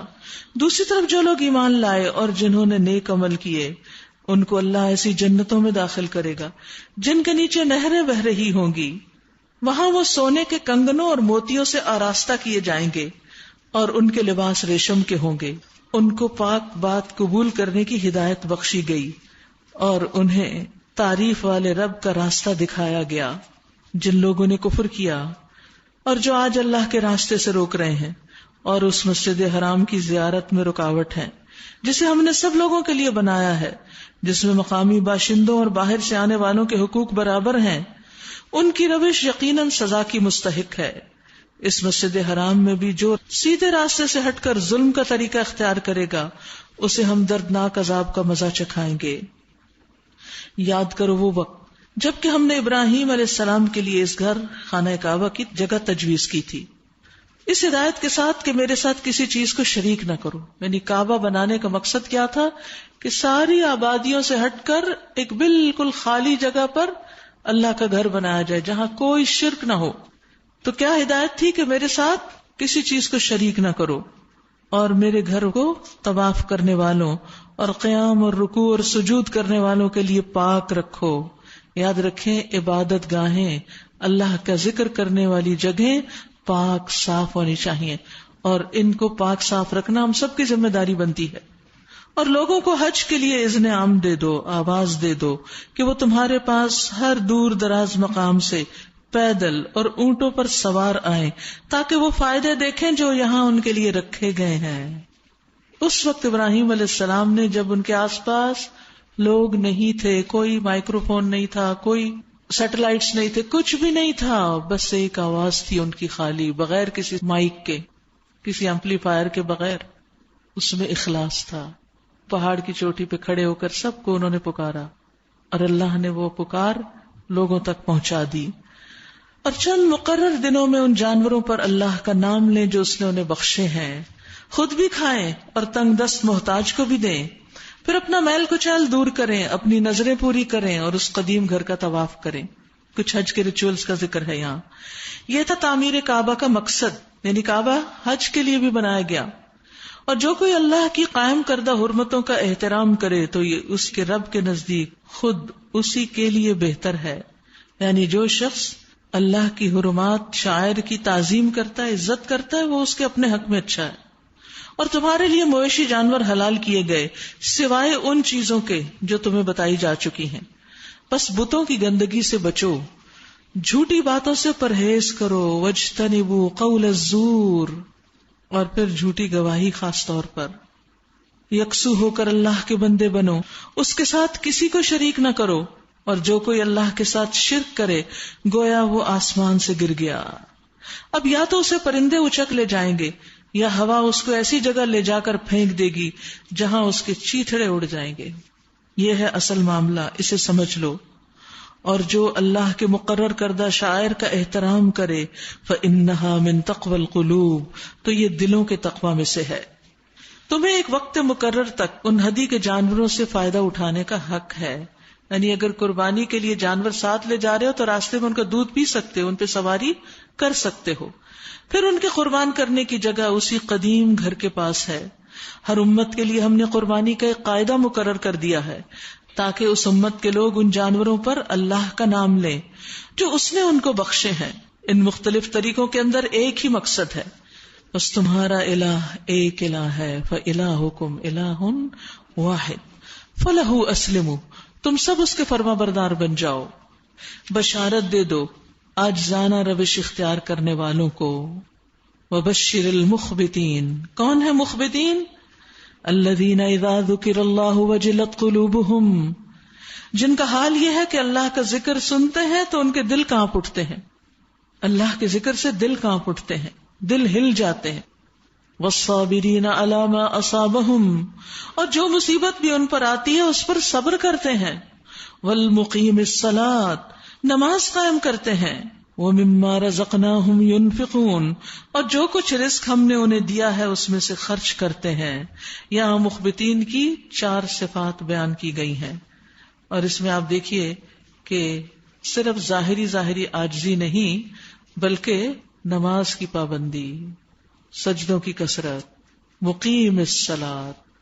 یاد رکھیے کہ انسان کے سجدے کے مقام کو آگ نہیں کھائے گی۔ اگر کوئی شخص اپنے کبیرہ گناہوں کی وجہ سے توبہ کیے بغیر اگر مر گیا اور جہنم میں چلا بھی گیا تو ان کے سجدے کے مقام جو ہے، پیشانی ہے، ناک ہے، ہاتھ ہے، گھٹنے ہیں، پاؤں ہیں، یہ محفوظ رہیں گے آگ سے۔ اور پھر ان کو جب جہنم سے نکالا جائے گا تو ان پہ جنت کا پانی ڈالا جائے گا، اور اس طرح اگ جائیں گے دوبارہ جیسے سیلابی کوڑا، اس میں سے دانہ ایک اگ جاتا ہے۔ یاد رکھیے کہ جو لوگ دنیا میں سجدہ نہیں کرتے، نماز نہیں پڑھتے، وہ قیامت کے دن بھی سجدہ نہ کر سکیں گے جبکہ لوگوں کو سجدے کے لیے بلایا جائے گا۔ عبداللہ بن مسعود کہتے ہیں کہ آپ صلی اللہ علیہ وسلم نے فرمایا، اللہ عز و جل بادلوں کے سائے میں عرش سے کرسی کی طرف نزول فرمائے گا، یعنی قیامت کے دن۔ پھر ایک پکارنے والا پکارے گا، اے لوگو کیا تم اپنے رب سے راضی اور خوش نہیں ہو جس نے تمہیں پیدا کیا، تمہیں رزق دیا، تمہیں حکم دیا کہ تم اسی کی عبادت کرو اور اس کے ساتھ کسی چیز کو شریک نہ ٹھہراؤ، اور یہ کہ اس نے تم میں سے ہر انسان کو اس کی طرف پھیر دیا جس کی وہ دنیا میں عبادت کیا کرتے تھے۔ کیا یہ تمہارے رب کی طرف سے عدل و انصاف نہیں؟ یعنی دنیا میں جو جس کی عبادت کرتا تھا قیامت کے دن وہ اسی کے ساتھ ہوگا۔ پیچھے بھی گزر چکا نا، یہ اس دن ہم ہر امت کو ان کے پیشوا کے ساتھ لائیں گے، یہ ان کا جو لیڈر ہوگا۔ مثلا نبی صلی اللہ علیہ وسلم کے پیچھے وہ لوگ ہوں گے جو آپ کی پیروی کر رہے ہیں، اسی طرح فرعون کے پیچھے وہ ہوں گے جو فرعون کی پیروی کر رہے ہیں، اسی طرح جو جس خاص مذہب یا بت کا فالوور ہوگا اس کو اس کے ساتھ اکٹھا کر دیا جائے گا، المرء مع من احب۔ پھر ہر قوم اس کی طرف جائے گی جس کی وہ دنیا میں عبادت کرتی ہوگی۔ ہر قوم کس کی طرف جائے گی؟ جس کی وہ دنیا میں عبادت کرتی تھی، جس سے وہ دنیا میں محبت کرتی تھی۔ آپ صلی اللہ علیہ وسلم نے فرمایا وہ چلیں گے اور ان کے لیے ان کی چیزوں کی تشبیہ کر دی جائے گی جن کی وہ عبادت کرتے تھے۔ اگر عیسیٰ علیہ السلام کی کرتے تھے تو ان کی شباہت آ جائے گی۔ بس ان میں سے بعض سورج کی طرف چلیں گے، بعض چاند کی طرف، بعض پتھروں کی طرف، پتھروں کے بتوں کی طرف، اور ان شبیہوں کی طرف جن کی وہ عبادت کرتے ہیں، ان کی تصویریں وغیرہ ہوں گی، اور محمد صلی اللہ علیہ وسلم کی امت باقی رہ جائے گی اور آپ ہوں گے۔ اب یہ محمد صلی اللہ علیہ وسلم کی امت کی بات ہو رہی ہے، غور سے سنیے۔ آپ نے فرمایا پھر اللہ تبارک و تعالی اپنی صورت میں امت محمد کے پاس تشریف لائیں گے اور فرمائیں گے تمہیں کیا ہے، تم کیوں نہیں جاتے جیسے اور لوگ جا رہے ہیں؟ فرمایا کہ وہ کہیں گے ہمارا جو معبود ہے ہم اسے دیکھ نہیں رہے، یعنی ان میں سے کوئی ہمارا معبود ہے، چاند سورج تارے کچھ نہیں ہے۔ پس وہ فرمائے گا اگر تم اسے دیکھ لو تو اسے پہچان لو گے؟ وہ کہیں گے کہ ہمارے اور اس کے درمیان ایک علامت اور نشانی ہے، جب ہم اسے دیکھ لیں گے تو اس کو پہچان لیں گے۔ پس وہ فرمائے گا کیا علامت ہے؟ تو وہ کہیں گے کہ وہ پنڈلی کھولے گا۔ وہ سورۃ القیامہ میں بھی آتا نا، یوم یکشف عن ساق ویدعون الی السجود، کہ جس دن پنڈلی کھول دی جائے گی اور وہ سجدے کے لیے بلائے جائیں گے۔ فلا یستطیعون، تو سجدہ نہ کر سکیں گے. یہ کون ہے جو سجدہ نہ کر سکیں گے؟ یہاں کن کی بات ہو رہی؟ امت محمد کی بات ہو رہی. بس اس وقت وہ اپنی پنڈلی کھولے گا تو ہر شخص اس حال میں گر جائے گا کہ زمین سے لگ جائے گا، یعنی امت محمد جھک جائے گی، لیکن وہ قوم باقی رہ جائے گی جس کی پشتیں یعنی کمر گائے کے سینگوں کی طرح سخت ہو جائیں گی. وہ سجدہ کرنے کا ارادہ کریں گے، کر نہیں سکیں گے. دنیا میں ان کو سجدے کی طرف صحیح سلامت حالت میں بلایا جاتا تھا اور وہ نہیں آتے تھے. تو چاہے آپ لا الہ الا اللہ پڑھتے ہوں، کلمہ پڑھتے ہوں، اللہ ہی کو مانتے ہوں، لیکن اگر نماز نہیں پڑھتے تو وہاں نہیں جھک سکیں گے. تو کتنی رسوائی کی بات ہوگی. نماز پہلی چیز ہے جس کا سوال ہوگا. مومن کے لیے نماز سب سے اہم ترین چیز ہے، باقی سب کام بعد میں، پیچھے، نماز پہلے. پھر فرمایا اور قربانی کے اونٹوں کو ہم نے تمہارے لیے شاعر اللہ میں شامل کیا ہے، تمہارے لیے ان میں بھلائی ہے، پس انہیں کھڑا کر کے ان پر اللہ کا نام لو. اور جب قربانی کے بعد ان کی پیٹھیں زمین پر ٹک جائیں تو ان میں سے خود بھی کھاؤ، یعنی قربانی کا گوشت خود بھی کھا سکتے ہیں. خواہ وہ اللہ کے نام پر دیا تو اس کا مطلب نہیں سارے غریبوں کو دو، خود بھی کھاؤ، اور ان کو بھی کھلاؤ جو قناعت کیے بیٹھے ہیں، یعنی سوال نہیں کرتے، اور ان کو بھی جو اپنی حاجت پیش کریں، یعنی سوال کر لیں. ان جانوروں کو ہم نے اس طرح تمہارے لیے مسخر کیا ہے تاکہ تم شکریہ ادا کرو. نہ ان کے گوشت اللہ کو پہنچتے ہیں نہ خون، مگر اسے تمہارا تقویٰ پہنچتا ہے. اس نے ان کو تمہارے لیے اس طرح مسخر کیا ہے تاکہ اس کی بخشی ہوئی ہدایت پر تم اس کی تکبیر کرو. اور اے نبی صلی اللہ علیہ وسلم بشارت دے دیجئے محسنین کو، نیکوکار لوگوں کو. ان اللہ یدافع عن الذین آمنوا، یقیناً اللہ مدافعت کرتا ہے، دفاع کرتا ہے ان لوگوں کی طرف سے جو ایمان لائے، جیسے ابراہیم علیہ السلام کا کیا. یقیناً اللہ کسی خائن کافر نعمت کو پسند نہیں کرتا، ناشکر انسان کو پسند نہیں کرتا. اجازت دے دی گئی ان لوگوں کو جن کے خلاف جنگ کی جا رہی ہے کیونکہ وہ مظلوم ہیں، اور اللہ یقیناً ان کی مدد پر قادر ہے. یعنی اگر کوئی مسلمانوں کے خلاف جنگ کے لیے آتا ہے تو انہیں جواب دینے کی اجازت ہے. یہ وہ لوگ ہیں جو اپنے گھروں سے ناحق نکال دیے گئے صرف اس قصور پر کہ وہ کہتے تھے ہمارا رب اللہ ہے. یعنی ان کی اور کیا غلطی اور کیا خطا تھی؟ انہوں نے کسی کا مال نہیں کھایا، انہوں نے کسی کو قتل نہیں کیا، وہ پرامن لوگ تھے، انہوں نے بس لا الہ الا اللہ پڑھا اور تم ان کے دشمن ہو گئے صرف اس قصور پر کہ وہ کہتے تھے کہ اللہ ہمارا رب ہے. اگر اللہ لوگوں کو ایک دوسرے کے ذریعے دفع نہ کرتا رہے تو خانقاہیں اور گرجا اور معبد اور مسجدیں جن میں کثرت سے اللہ کا نام لیا جاتا ہے سب مسمار کر ڈالی جائیں. وَلَيَنْصُرَنَّ اللَّهُ مَن يَنْصُرُهُ، اللہ ضرور ان لوگوں کی مدد کرے گا جو اس کی مدد کریں گے. کیا اللہ کو مدد چاہیے؟ نہیں، اللہ کو ہماری مدد کی ضرورت نہیں. اس کا مطلب یہ ہے کہ جو اللہ کے دین کی مدد کرے گا. ان اللہ لقوی، بے شک اللہ بڑی قوت والا ہے، عزیز، زبردست ہے. وہ تو سب سے خود بھی انتقام لے سکتا ہے، لیکن وہ دیکھ رہا ہے کہ اس کے بندوں کے اندر جو ایمان لائے ہیں اس بات کی کتنی غیرت ہے، اور وہ اللہ کے لیے کیا کرتے ہیں، اللہ کے دین کے لیے کیا کرتے ہیں. یہ وہ لوگ ہیں جنہیں اگر ہم زمین میں اقتدار بخشیں تو وہ نماز قائم کریں گے، زکوٰۃ دیں گے، معروف کا حکم دیں گے اور منکر سے منع کریں گے، اور تمام معاملات کا انجام کار اللہ کے ہاتھ میں ہے. یعنی کن لوگوں کا اللہ دفاع کرتا ہے؟ کون ہے اللہ کے خاص بندے کہ اگر انہیں زمین میں اقتدار ملے سب سے پہلے نماز کی فکر کریں گے، نماز قائم کریں گے، زکوٰۃ دیں گے، نیکی کا حکم دیں گے، برائی سے روکیں گے. اے نبی صلی اللہ علیہ وسلم اگر وہ تمہیں جھٹلاتے ہیں تو ان سے پہلے قوم نوح اور عاد اور سمود اور قوم ابراہیم اور قوم لوط اور اہل مدین بھی جھٹلا چکے، اور موسیٰ علیہ السلام بھی جھٹلائے جا چکے ہیں. ان سب منکرین حق کو میں نے پہلے مہلت دی پھر پکڑ لیا. اب دیکھ لو کہ میری سزا کیسی تھی. کتنی ہی خطا کار بستیاں ہیں ظلم کرنے والی جن کو ہم نے تباہ کیا ہے، آج وہ اپنی چھتوں پہ الٹی پڑی ہیں. کتنے ہی کنویں بیکار اور کتنے ہی محل قصر کھنڈر بنے ہوئے ہیں. کیا یہ لوگ زمین میں چلے پھرے نہیں ہیں کہ ان کے دل سمجھنے والے اور ان کے کان سننے والے ہوتے؟ حقیقت یہ ہے کہ آنکھیں اندھی نہیں ہوتی مگر وہ دل اندھے ہو جاتے ہیں جو سینوں میں ہیں، جو ان چیزوں کو دیکھ کر بھی سبق نہیں لیتے. وہ جاتے ہیں ان مقامات پر، آثار قدیمہ دیکھتے ہیں لیکن ان سے سبق نہیں لیتے. کہ ان قوموں کے ساتھ یہ معاملہ کیوں کیا گیا، یہ اس حال میں کیوں پہنچی، یہ عذاب ان پر کیوں آیا.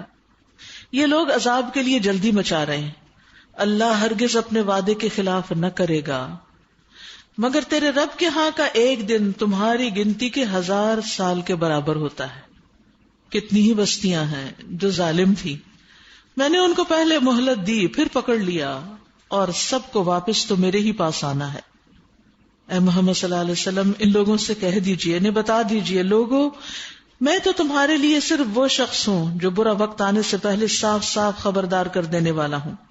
پھر جو ایمان لائیں گے اور نیک عمل کریں گے ان کے لیے مغفرت اور عزت کی روزی ہے، ان کے لیے مغفرت اور عزت کی روزی.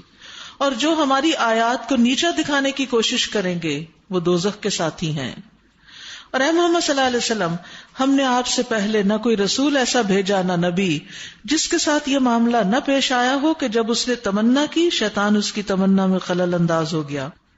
اس طرح جو کچھ بھی شیطان خلل اندازیاں کرتا ہے اللہ ان کو مٹا دیتا ہے. یعنی شیطان پیغمبروں کے کام میں بھی مداخلت کرنے کی کوشش کرتا ہے اور اپنی آیات کو پختہ کر دیتا ہے اللہ سبحانہ و تعالی، اور شیطان کی ڈالی ہوئی باتیں ختم کر دیتا ہے. اللہ علیم اور حکیم ہے. اس سے پتہ یہ چلتا ہے کہ پیغمبروں نے جو تعلیم ہمیں دی وہ بالکل خالص صاف ستھری تھی، ہر شائبے سے پاک. اور وہ اس لیے ایسا ہونے دیتا ہے تاکہ شیطان کی ڈالی ہوئی خرابی کو فتنہ بنا دے ان لوگوں کے لیے جن کے دلوں کو نفاق کا روگ لگا ہوا ہے اور جن کے دل کھوٹے ہیں. لِيَجْعَلَ مَا يُلْقِي الشَّيْطَانُ فِتْنَةً لِلَّذِينَ فِي قُلُوبِهِمْ مَرَضٌ نمبر 1، وَالْقَاسِيَةِ قُلُوبُهُمْ سنگ دل نمبر 2، وَإِنَّ الظَّالِمِينَ لَفِي شِقَاقٍ بَعِيدٍ وَلِيَعْلَمَ الَّذِينَ أُوتُوا الْعِلْمَ. اور یہ علم والوں کے دل. تو ایک دل سخت دل ہوتا ہے، ایک بیمار دل ہوتا ہے، اور ایک ایمان والا دل ہوتا ہے، عاجزی کرنے والا، مخبتین کا دل. حقیقت یہ ہے کہ یہ ظالم لوگ اناد میں بہت دور نکل گئے ہیں، اور علم سے بہرہ مند لوگ جان لیں کہ یہ حق ہے تیرے رب کی طرف سے ہے، اور وہ اس پر ایمان لے آئیں اور ان کے دل اس کے آگے جھک جائیں. یقیناً اللہ ایمان لانے والوں کو ہمیشہ سیدھا راستہ دکھا دیتا ہے. تو کون سے دل فتنے کا شکار ہوتے ہیں؟ جو شیطان کو راہ دیں، شیطان کے وسوسوں کو قبول کر لیں اور پھر وہ امتحان میں پڑ جاتے ہیں. یعنی جن دلوں میں کمزوری ہوتی ہے، ایمان پورا نہیں ہوتا، یقین نہیں ہوتا ان کے اندر، تو شیطان کے ڈالے ہوئے وسوسے یا شیطانی باتیں جب وہ سنتے ہیں تو وہ ان کے دلوں میں جگہ پکڑ لیتی ہیں، اور یہ چیز پھر ان کے لیے فتنے کا باعث بن جاتی ہے، بھٹکنے کا باعث بن جاتی ہے. جو سخت دل لوگ ہوتے ہیں، سنگ دل، ان پہ نہ کوئی ڈانٹ اثر کرتی ہے، نہ کوئی نصیحت اثر کرتی ہے، نہ کوئی واز کام آتا ہے، نہ ان کو اللہ اور اس کے رسول کی کوئی بات سمجھ میں آتی ہے. لیکن شیطان جو القاء کرتا ہے اس کو وہ لے لیتے ہیں، اور اس طرح ان کے اندر کی خباثت ظاہر ہو جاتی ہے. لیکن اہل ایمان کے دل جو ہوتے ہیں وہ علم والے بھی ہوتے ہیں، یعنی ان کے اندر علم ہوتا ہے، ایمان اور علم ہوتا ہے جس دل کے اندر. جب وہاں کوئی وسوسہ آتا ہے تو پھر کیا ہوتا ہے؟ روشنی ہے اندر. کوئی چور آیا تو کیا ہوا؟ فوراً پتہ چل گیا کہ یہ تو چور ہے، اور اس کا مقابلہ کرتا ہے. ایمان والا دل روشن دل ہوتا ہے، اور اس کو روشنی ملتی ہے مزید علم کے ساتھ. تو جب آپ علم سیکھتے چلے جاتے ہیں، روشنی ملتی چلی جاتی ہے، بڑھتی چلی جاتی ہے، اور شیطانی وسوسوں اور خیالات اور کنفیوژنز اور اسلام اور دین کے خلاف جو پروپیگنڈا لوگ کرتے ہیں، آپ فوراً پہچان جاتے ہیں کہ یہ غلط بات ہے. آپ کے اندر ایک میزان پیدا ہو جاتا ہے، ایک کرائیٹیریا ہو جاتا ہے، آپ کو ایک فرقان مل جاتا ہے. تقویٰ والے جو ہوتے ہیں، اذا مسهم طائف من الشیطان تذکروا فاذا هم مبصرون، کہ جب شیطانی خیال ان کو چھو بھی جاتا ہے تو وہ جاگ اٹھتے ہیں، ہوش میں آ جاتے ہیں، وہ دیکھنے لگتے ہیں کہ یہ کس قسم کی بات ہے جو میں نے سوچ لی، یہ تو نہیں ہو سکتا، یہ تو ٹھیک ہی نہیں ہے. لیکن جن کو نہیں علم ہوتا پھر وہ اسی بات کو حق سمجھ لیتے ہیں اور وہ جھوٹے پروپیگنڈے سے متاثر ہو جاتے ہیں. مثلاً آپ ایک اچھا کام کرنے کے لیے نکلیں تو بتائیے کہ کیا شیطان نہیں بہکائے گا؟ بہکائے گا نا. یہ تم کیا کرنے جا رہی؟ کسی کی مدد کرنا ہے، کسی کی خدمت کرنا ہے، کسی بیمار کی عادت کرنا ہے. وہاں تک شیطان بہکاتا ہے. تم بیمار تھی وہ تو نہیں آئے، تم کیوں جا رہی؟ یعنی کسی نہ کسی طرح ہمیں مظلوم بنا کے ہم سے وہ نیک کام چھڑائے گا.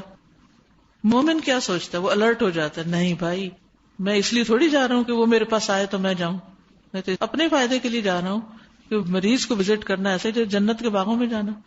70,000 فرشتے دعائیں مغفرت کرتے ہیں، میں تو فرشتوں کی دعائیں لینے جا رہا ہوں، مجھے اس سے کیا کوئی میرے پاس آتا کہ نہیں آتا، اٹ ڈزنٹ میٹر. لیکن یہ بات کون سوچے کہ جس کو پتا ہے کہ عادت کا اتنا ثواب ہے، اور پھر وہ علم اس وقت یاد بھی آ جائے تو وہ پھر کسی کے سلوک کی پرواہ نہیں کرتا کہ کون میرے ساتھ کیا کر رہا ہے، وہ دیکھتا مجھے کیا کرنا ہے، وہ اپنے طرز عمل پر توجہ رکھتا ہے. تو اس سے پتا چلتا ہے کہ علم انسان کے لیے بہت ضروری ہے، لیکن ایمان کے ساتھ، اخلاص کے ساتھ.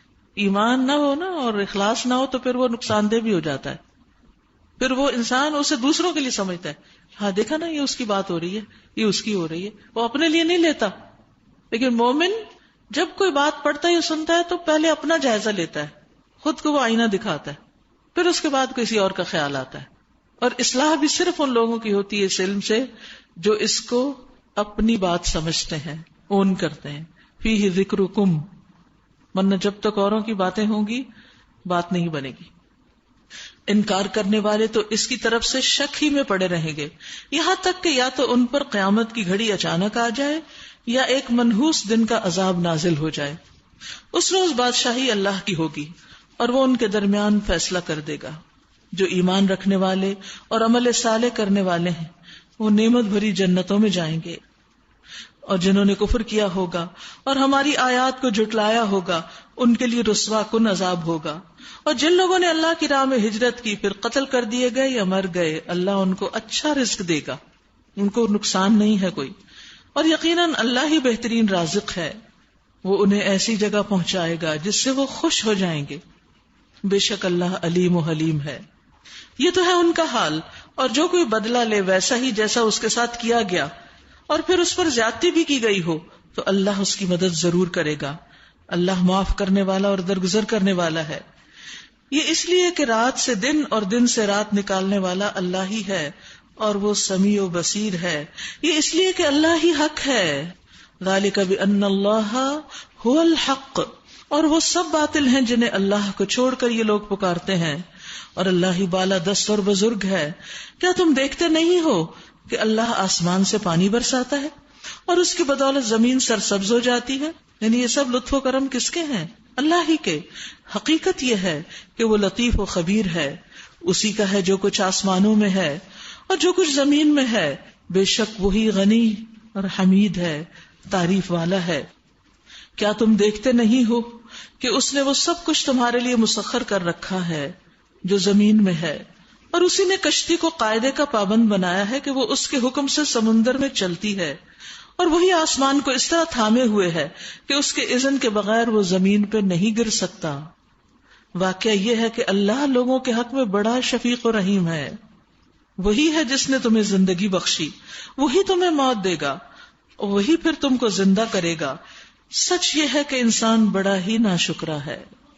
سب کچھ تو اللہ کا دیا ہوا ہے لیکن وہ اسے غیر اللہ کی راہ میں لگا دیتا ہے، شیطان کے کہے پر لگا دیتا ہے. لِكُلِّ أُمَّةٍ جَعَلْنَا مَنسَكًا هُمْ نَاسِكُوهُ، ہر امت کے لیے ہم نے ایک طریقے عبادت مقرر کیا ہے جس کی وہ پیروی کرتی ہے. بس اے محمد صلی اللہ علیہ وسلم وہ اس معاملے میں تم سے جھگڑا نہ کریں، تم اپنے رب کی طرف دعوت دو، یقیناً تم سب سیدھے رستے پر ہو. اور اگر وہ تم سے جھگڑے تو کہہ دو کہ جو کچھ تم کر رہے ہو اللہ کو خوب معلوم ہے. اللہ قیامت کے دن تمہارے درمیان ان سب باتوں کا فیصلہ کر دے گا جن میں تم اختلاف کرتے رہے ہو. یہاں پر آپ دیکھیے کہ جو لوگ ضد میں آ کے بحث برائے بحث کرتے ہیں، جھگڑا کرتے ہیں، تو یہاں بتایا جا رہا ہے کہ ان کو جواب کیا دینا چاہیے. فَقُلِ اللَّهُ أَعْلَمُ بِمَا تَعْمَلُونَ، اللہ کو سب پتا ہے جو تم کر رہے ہو. ٹھیک ہے، اللہ اعلم بما تعملون. رسول اللہ صلی اللہ علیہ وسلم نے فرمایا میں ذمہ دار ہوں اس شخص کے لیے جنت میں ایک سائڈ پہ گھر کا، محل کا، جو حق پر رہتے ہوئے جھگڑا چھوڑ دے، اور اس کے لیے جنت کے درمیان میں ایک محل کا جو مذاق میں بھی جھوٹ چھوڑ دے، مذاق میں بھی جھوٹ نہیں، اور جنت کے اعلی منازل میں ایک محل کا وعدہ اس کے لیے جو اپنے اخلاق کو اچھا کر لے. اخلاق کو اچھا کر لیں. بلند ترین مقام ہے، بہت معزز جگہ، اور یہی ہمارا امتحان ہے. اور پھر یہ کہ اللہ قیامت کے روز تمہارے درمیان ان سب باتوں کا فیصلہ کر دے گا جن میں تم اختلاف کرتے رہے ہو. کیا تم نہیں جانتے کہ آسمان و زمین کی ہر چیز اللہ کے علم میں ہے، سب کچھ ایک کتاب میں درج ہے. اللہ کے لیے یہ کچھ بھی مشکل نہیں. یہ لوگ اللہ کو چھوڑ کر ان کی عبادت کر رہے ہیں جن کے لیے نہ تو اس نے کوئی سند نازل کی ہے اور نہ یہ خود ان کے بارے میں کوئی علم رکھتے ہیں. ان ظالموں کے لیے کوئی مددگار نہیں ہے. اور جب ان کو ہماری صاف صاف آیات سنائی جاتی ہیں تو تم دیکھتے ہو کہ منکرین حق کے چہرے بگڑنے لگتے ہیں، ان کو پسند نہیں آتی، اور ایسا محسوس ہوتا ہے کہ ابھی وہ ان لوگوں پہ ٹوٹ پڑیں گے جو انہیں ہماری آیات سناتے ہیں. ان سے کہیے میں بتاؤں تمہیں کہ اس سے بدتر چیز کیا ہے، یعنی جو لوگ ایسا کر رہے ہیں ان کا انجام کیا ہے؟ آگ. اللہ نے اسی کا وعدہ ان لوگوں کے حق میں کر رکھا ہے جو قبول حق سے انکار کریں، اور وہ بہت ہی برا ٹھکانہ ہے، بہت ہی برا ٹھکانہ ہے. یا ایھا الناس ضرب مثل، لوگوں ایک مثال بیان کی گئی ہے، فاستمعوا لہ، اسے غور سے سنو. جن معبودوں کو تم اللہ کو چھوڑ کر پکارتے ہو وہ سب مل کر ایک مکھی بھی پیدا کرنا چاہیں تو نہیں کر سکتے، بلکہ اگر مکھی ان سے کوئی چیز چھین لے جائے تو اسے چھڑا بھی نہیں سکتے، کیونکہ مکھی جس چیز پہ بیٹھتی ہے اسے منہ میں لیتے ہی ہضم کر لیتی ہے. تو اگر وہ اس کے منہ سے چھیننا چاہیں تو وہ چھین نہیں سکتے. مدد چاہنے والے بھی کمزور، اور جن سے مدد چاہی جاتی ہے وہ بھی کمزور، یعنی اللہ کے سوا جن سے یہ مانگ رہے ہیں، جن کے آگے نظر نیاز کرتے ہیں اور ان سے فریادیں کرتے ہیں، وہ کچھ بھی نہیں کر سکتے ان کے لیے. جو ایک مکھی تک نہیں بنا سکتے جو اتنی حقیر سی چیز ہے، تو اور کیا کریں گے. ان لوگوں نے اللہ کی قدر نہیں پہچانی جیسا کہ اس کے پہچاننے کا حق ہے. واقعہ یہ ہے کہ اللہ ہی قوت اور عزت والا ہے. ان اللہ لقوی عزیز، اللہ یستفی من الملائکۃ رسلا ومن الناس، ان اللہ سمیع بصیر. حقیقت یہ کہ اللہ نے ملائکہ میں سے بھی پیغام رساں منتخب کیے اور انسانوں میں سے بھی وہ کرتا ہے، اور وہ سمیع اور بصیر ہے. اللہ نے فرشتوں میں سے جبریل علیہ السلام کو منتخب کیا پیغمبروں کے پاس پیغام پہنچانے کے لیے، اور انسانوں میں سے محمد صلی اللہ علیہ وسلم کا انتخاب کیا، اور پچھلے پیغمبروں کو بھی اللہ ہی نے چنا. لوگ نہیں چنتے، اللہ چنتا ہے. دنیاوی بادشاہوں کو یا دنیاوی جن کو عہدے ملتے ہیں ان کو کون چنتا ہے؟ لوگوں کے ووٹ یا کسی اور طریقے سے چنے جاتے ہیں، لیکن پیغمبروں کو اللہ تعالیٰ خود چنتا ہے. اور پیغمبروں کی مدد کے لیے جو لوگ ہوتے ہیں ان کو بھی اللہ چنتا ہے، وہ بھی اللہ کی توفیق سے مددگار بنتے ہیں. عبداللہ بن مسعود رضی اللہ عنہ فرماتے ہیں کہ بے شک اللہ نے اپنے بندوں کے دلوں پر نظر فرمائی تو قلب محمد کو بندوں کے دلوں میں سب سے بہتر پایا، تو اس لیے اللہ نے ان کو اپنے لیے منتخب فرما لیا اور انہیں پیغمبری کا شرف عطا کر کے مبعوث فرمایا. پھر قلب محمد کے بعد صلی اللہ علیہ وسلم بندوں کے دلوں پر نظر فرمائی تو آپ کے صحابہ کے دلوں کو بندوں کے دلوں میں بہترین پایا، چنانچہ اللہ نے انہیں اپنے نبی کے وزیر بنا دیے. اللہ سبحانہ وتعالیٰ سے ہمیں بھی خیر مانگنی چاہیے، توفیق مانگنی چاہیے، اور ہمیں نبی کے اس مشن کا حصہ بننا چاہیے جس کام کے لیے نبی صلی اللہ علیہ وسلم بھیجے گئے، جس کام کے لیے صحابہ نے ان کی مدد کی، اس کے بعد تابعین اس کو آگے لے کے چلے، پھر تبع تابعین، پھر امت کے اور علماء. یہ سلسلہ چلتا چلا آ رہا ہے دین کے مددگاروں کا. ہمیں بھی اس قافلے کا حصہ بن جانا چاہیے. جو کچھ لوگوں کے سامنے ہے اسے بھی وہ جانتا ہے، اور جو کچھ ان سے اوجھل ہے اس سے بھی وہ واقف ہے، اور سارے معاملات اللہ کی طرف رجوع ہوتے ہیں. یا ایھا الذین آمنوا ارکعوا واسجدوا واعبدوا ربکم، اے لوگو جو ایمان لائے ہو، رکوع اور سجدہ کرو اور اپنے رب کی بندگی کرو اور نیک کام کرو، شاید کہ تمہیں فلاح نصیب ہو. وجاہدوا فی اللہ حق جہادہ، اللہ کی راہ میں جہاد کرو جیسا کہ جہاد کرنے کا حق ہے. اس نے تمہیں اپنے کام کے لیے چن لیا ہے، یعنی نبی اور نبی کے ساتھیوں کے بعد باقی لوگوں کو بھی اللہ نے جس کو توفیق دی اس نے اس کام میں حصہ ڈالا. وما جعل علیکم فی الدین من حرج، اور دین میں تم پر کوئی تنگی نہیں رکھی. یعنی دین کا کام ایسا نہیں کہ جو تمہارے لیے ناممکن ہو. یعنی اللہ سبحانہ وتعالی ہمیں یہاں خبر دے رہے ہیں کہ اس نے ہمارے لیے دین میں کوئی تنگی نہیں رکھی. تو جو شخص یہ سمجھے کہ اللہ کا دین بڑا مشکل ہے، اور ذرا بھی اگر اس کے دل میں یہ ہو کہ بڑی تنگی ہے، میں تو بڑی مشکل میں ہوں، یہ نہیں ہو سکتا، وہ نہیں ہو سکتا، تو وہ اللہ کی اس بات کی تکذیب کر رہا ہے، کیونکہ اللہ نے کہا دین کو اللہ نے مشکل نہیں بنایا. تو آپ دیکھیے پھر اس شخص کا حال کیا ہوگا جو یہ کہے کہ اس حکم کو ماننے سے یہ خرابی آئی اور اس حکم کی وجہ سے یہ ہوا، اور دین پڑھ کے یہ ہو گیا اور دین پڑھ کے وہ ہو گیا. اس طرح کی باتیں نہیں کرنی چاہیے. دین میں کوئی خامی نہیں ہے، مشکل ہم لوگوں میں ہے، ہم اس کا حق ادا نہیں کرتے. اور ویسے بھی آپ دیکھیں کہ دین کے جتنے بھی احکامات ہیں ان کے اندر کتنی ایکسیپشنل صورتیں ہیں. مثلا وضو نہیں کر سکتے آپ تو کیا کریں؟ تیمم کریں. پانی نہیں ہے تب بھی، بیمار ہے تب بھی. نماز میں آسانی ہے، زمین کے کسی بھی حصے پر انسان نماز پڑھ سکتا ہے. پھر اسی طرح اگر کھڑے ہو کے نہیں پڑھ سکتا تو بیٹھ کے پڑھے، بیٹھ کے نہیں پڑھ سکتا تو لیٹ کے پڑھے. پھر اسی طرح روزوں میں آسانی ہے. فَمَنْ كَانَ مِنْكُمْ مَرِيضًا أَوْ عَلَىٰ سَفَرٍ فَعِدَّةٌ مِّنْ أَيَّامٍ أُخَرَ. رمضان میں روزے نہیں رکھ پا رہے بیماری کی وجہ سے، سفر کی وجہ سے، تو کیا کرو دوسرے دنوں میں گنتی پوری کر لو. کتنی آسانی ہے. پھر اسی طرح حج میں آسانی کہ اس کے ریچولز میں ایک آگے پیچھے ہو جائے تو آپ نے فرمایا لا حرج لا حرج، کوئی بات نہیں. اسی طرح صدقہ کرنے کی مختلف حالتیں، جو ہے اس میں سے صدقہ کر سکتے ہیں. یہ نہیں کہا گیا کہ لازمی فلاں چیز کما کے لاؤ پھر صدقہ کرو تو قبول ہوگا ورنہ نہیں. حتیٰ کہ اگر کسی کے پاس مال نہیں تو وہ تسبیحات پڑھ کے، قرآن پڑھ کے وہ اس کا صدقہ ہو جاتا ہے، اللہ کا ذکر بھی. پھر اسی طرح دوسروں کی دلجوئی کر کے، دوسروں کی مدد کر کے، پھر غلطی اور بھول چوک بھی معاف. یعنی اگر جان بوجھ کے آپ نہیں کر رہے تو نبی صلی اللہ علیہ وسلم نے فرمایا اللہ نے میرے لیے میری امت کی غلطی اور بھول چوک اور جس پر ان کو مجبور کر دیا جائے اس سے درگزر فرمایا. تو کتنی آسانی ہے ہمارے دین میں. ملت ابیکم ابراہیم، قائم ہو جاؤ اپنے باپ ابراہیم کی ملت پر. اللہ نے پہلے بھی تمہارا نام مسلم رکھا تھا اور اس قرآن میں بھی تمہارا یہی نام ہے. تو ہم سب کون ہیں؟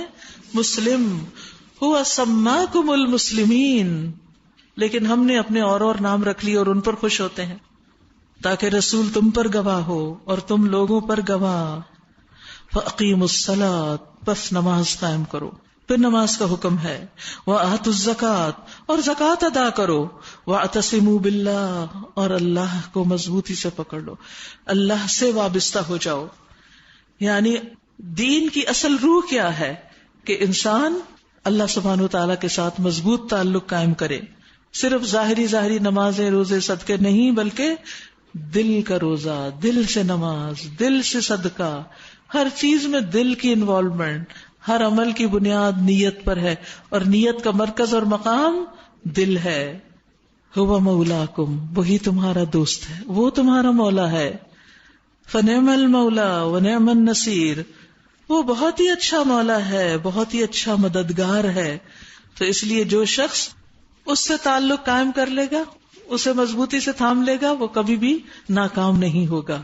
وآخر دعوانا ان الحمد للہ رب العالمین. سبحانک اللہم وبحمدک، اشہد ان لا الہ الا انت، استغفرک واتوب الیک. السلام علیکم ورحمۃ اللہ وبرکاتہ.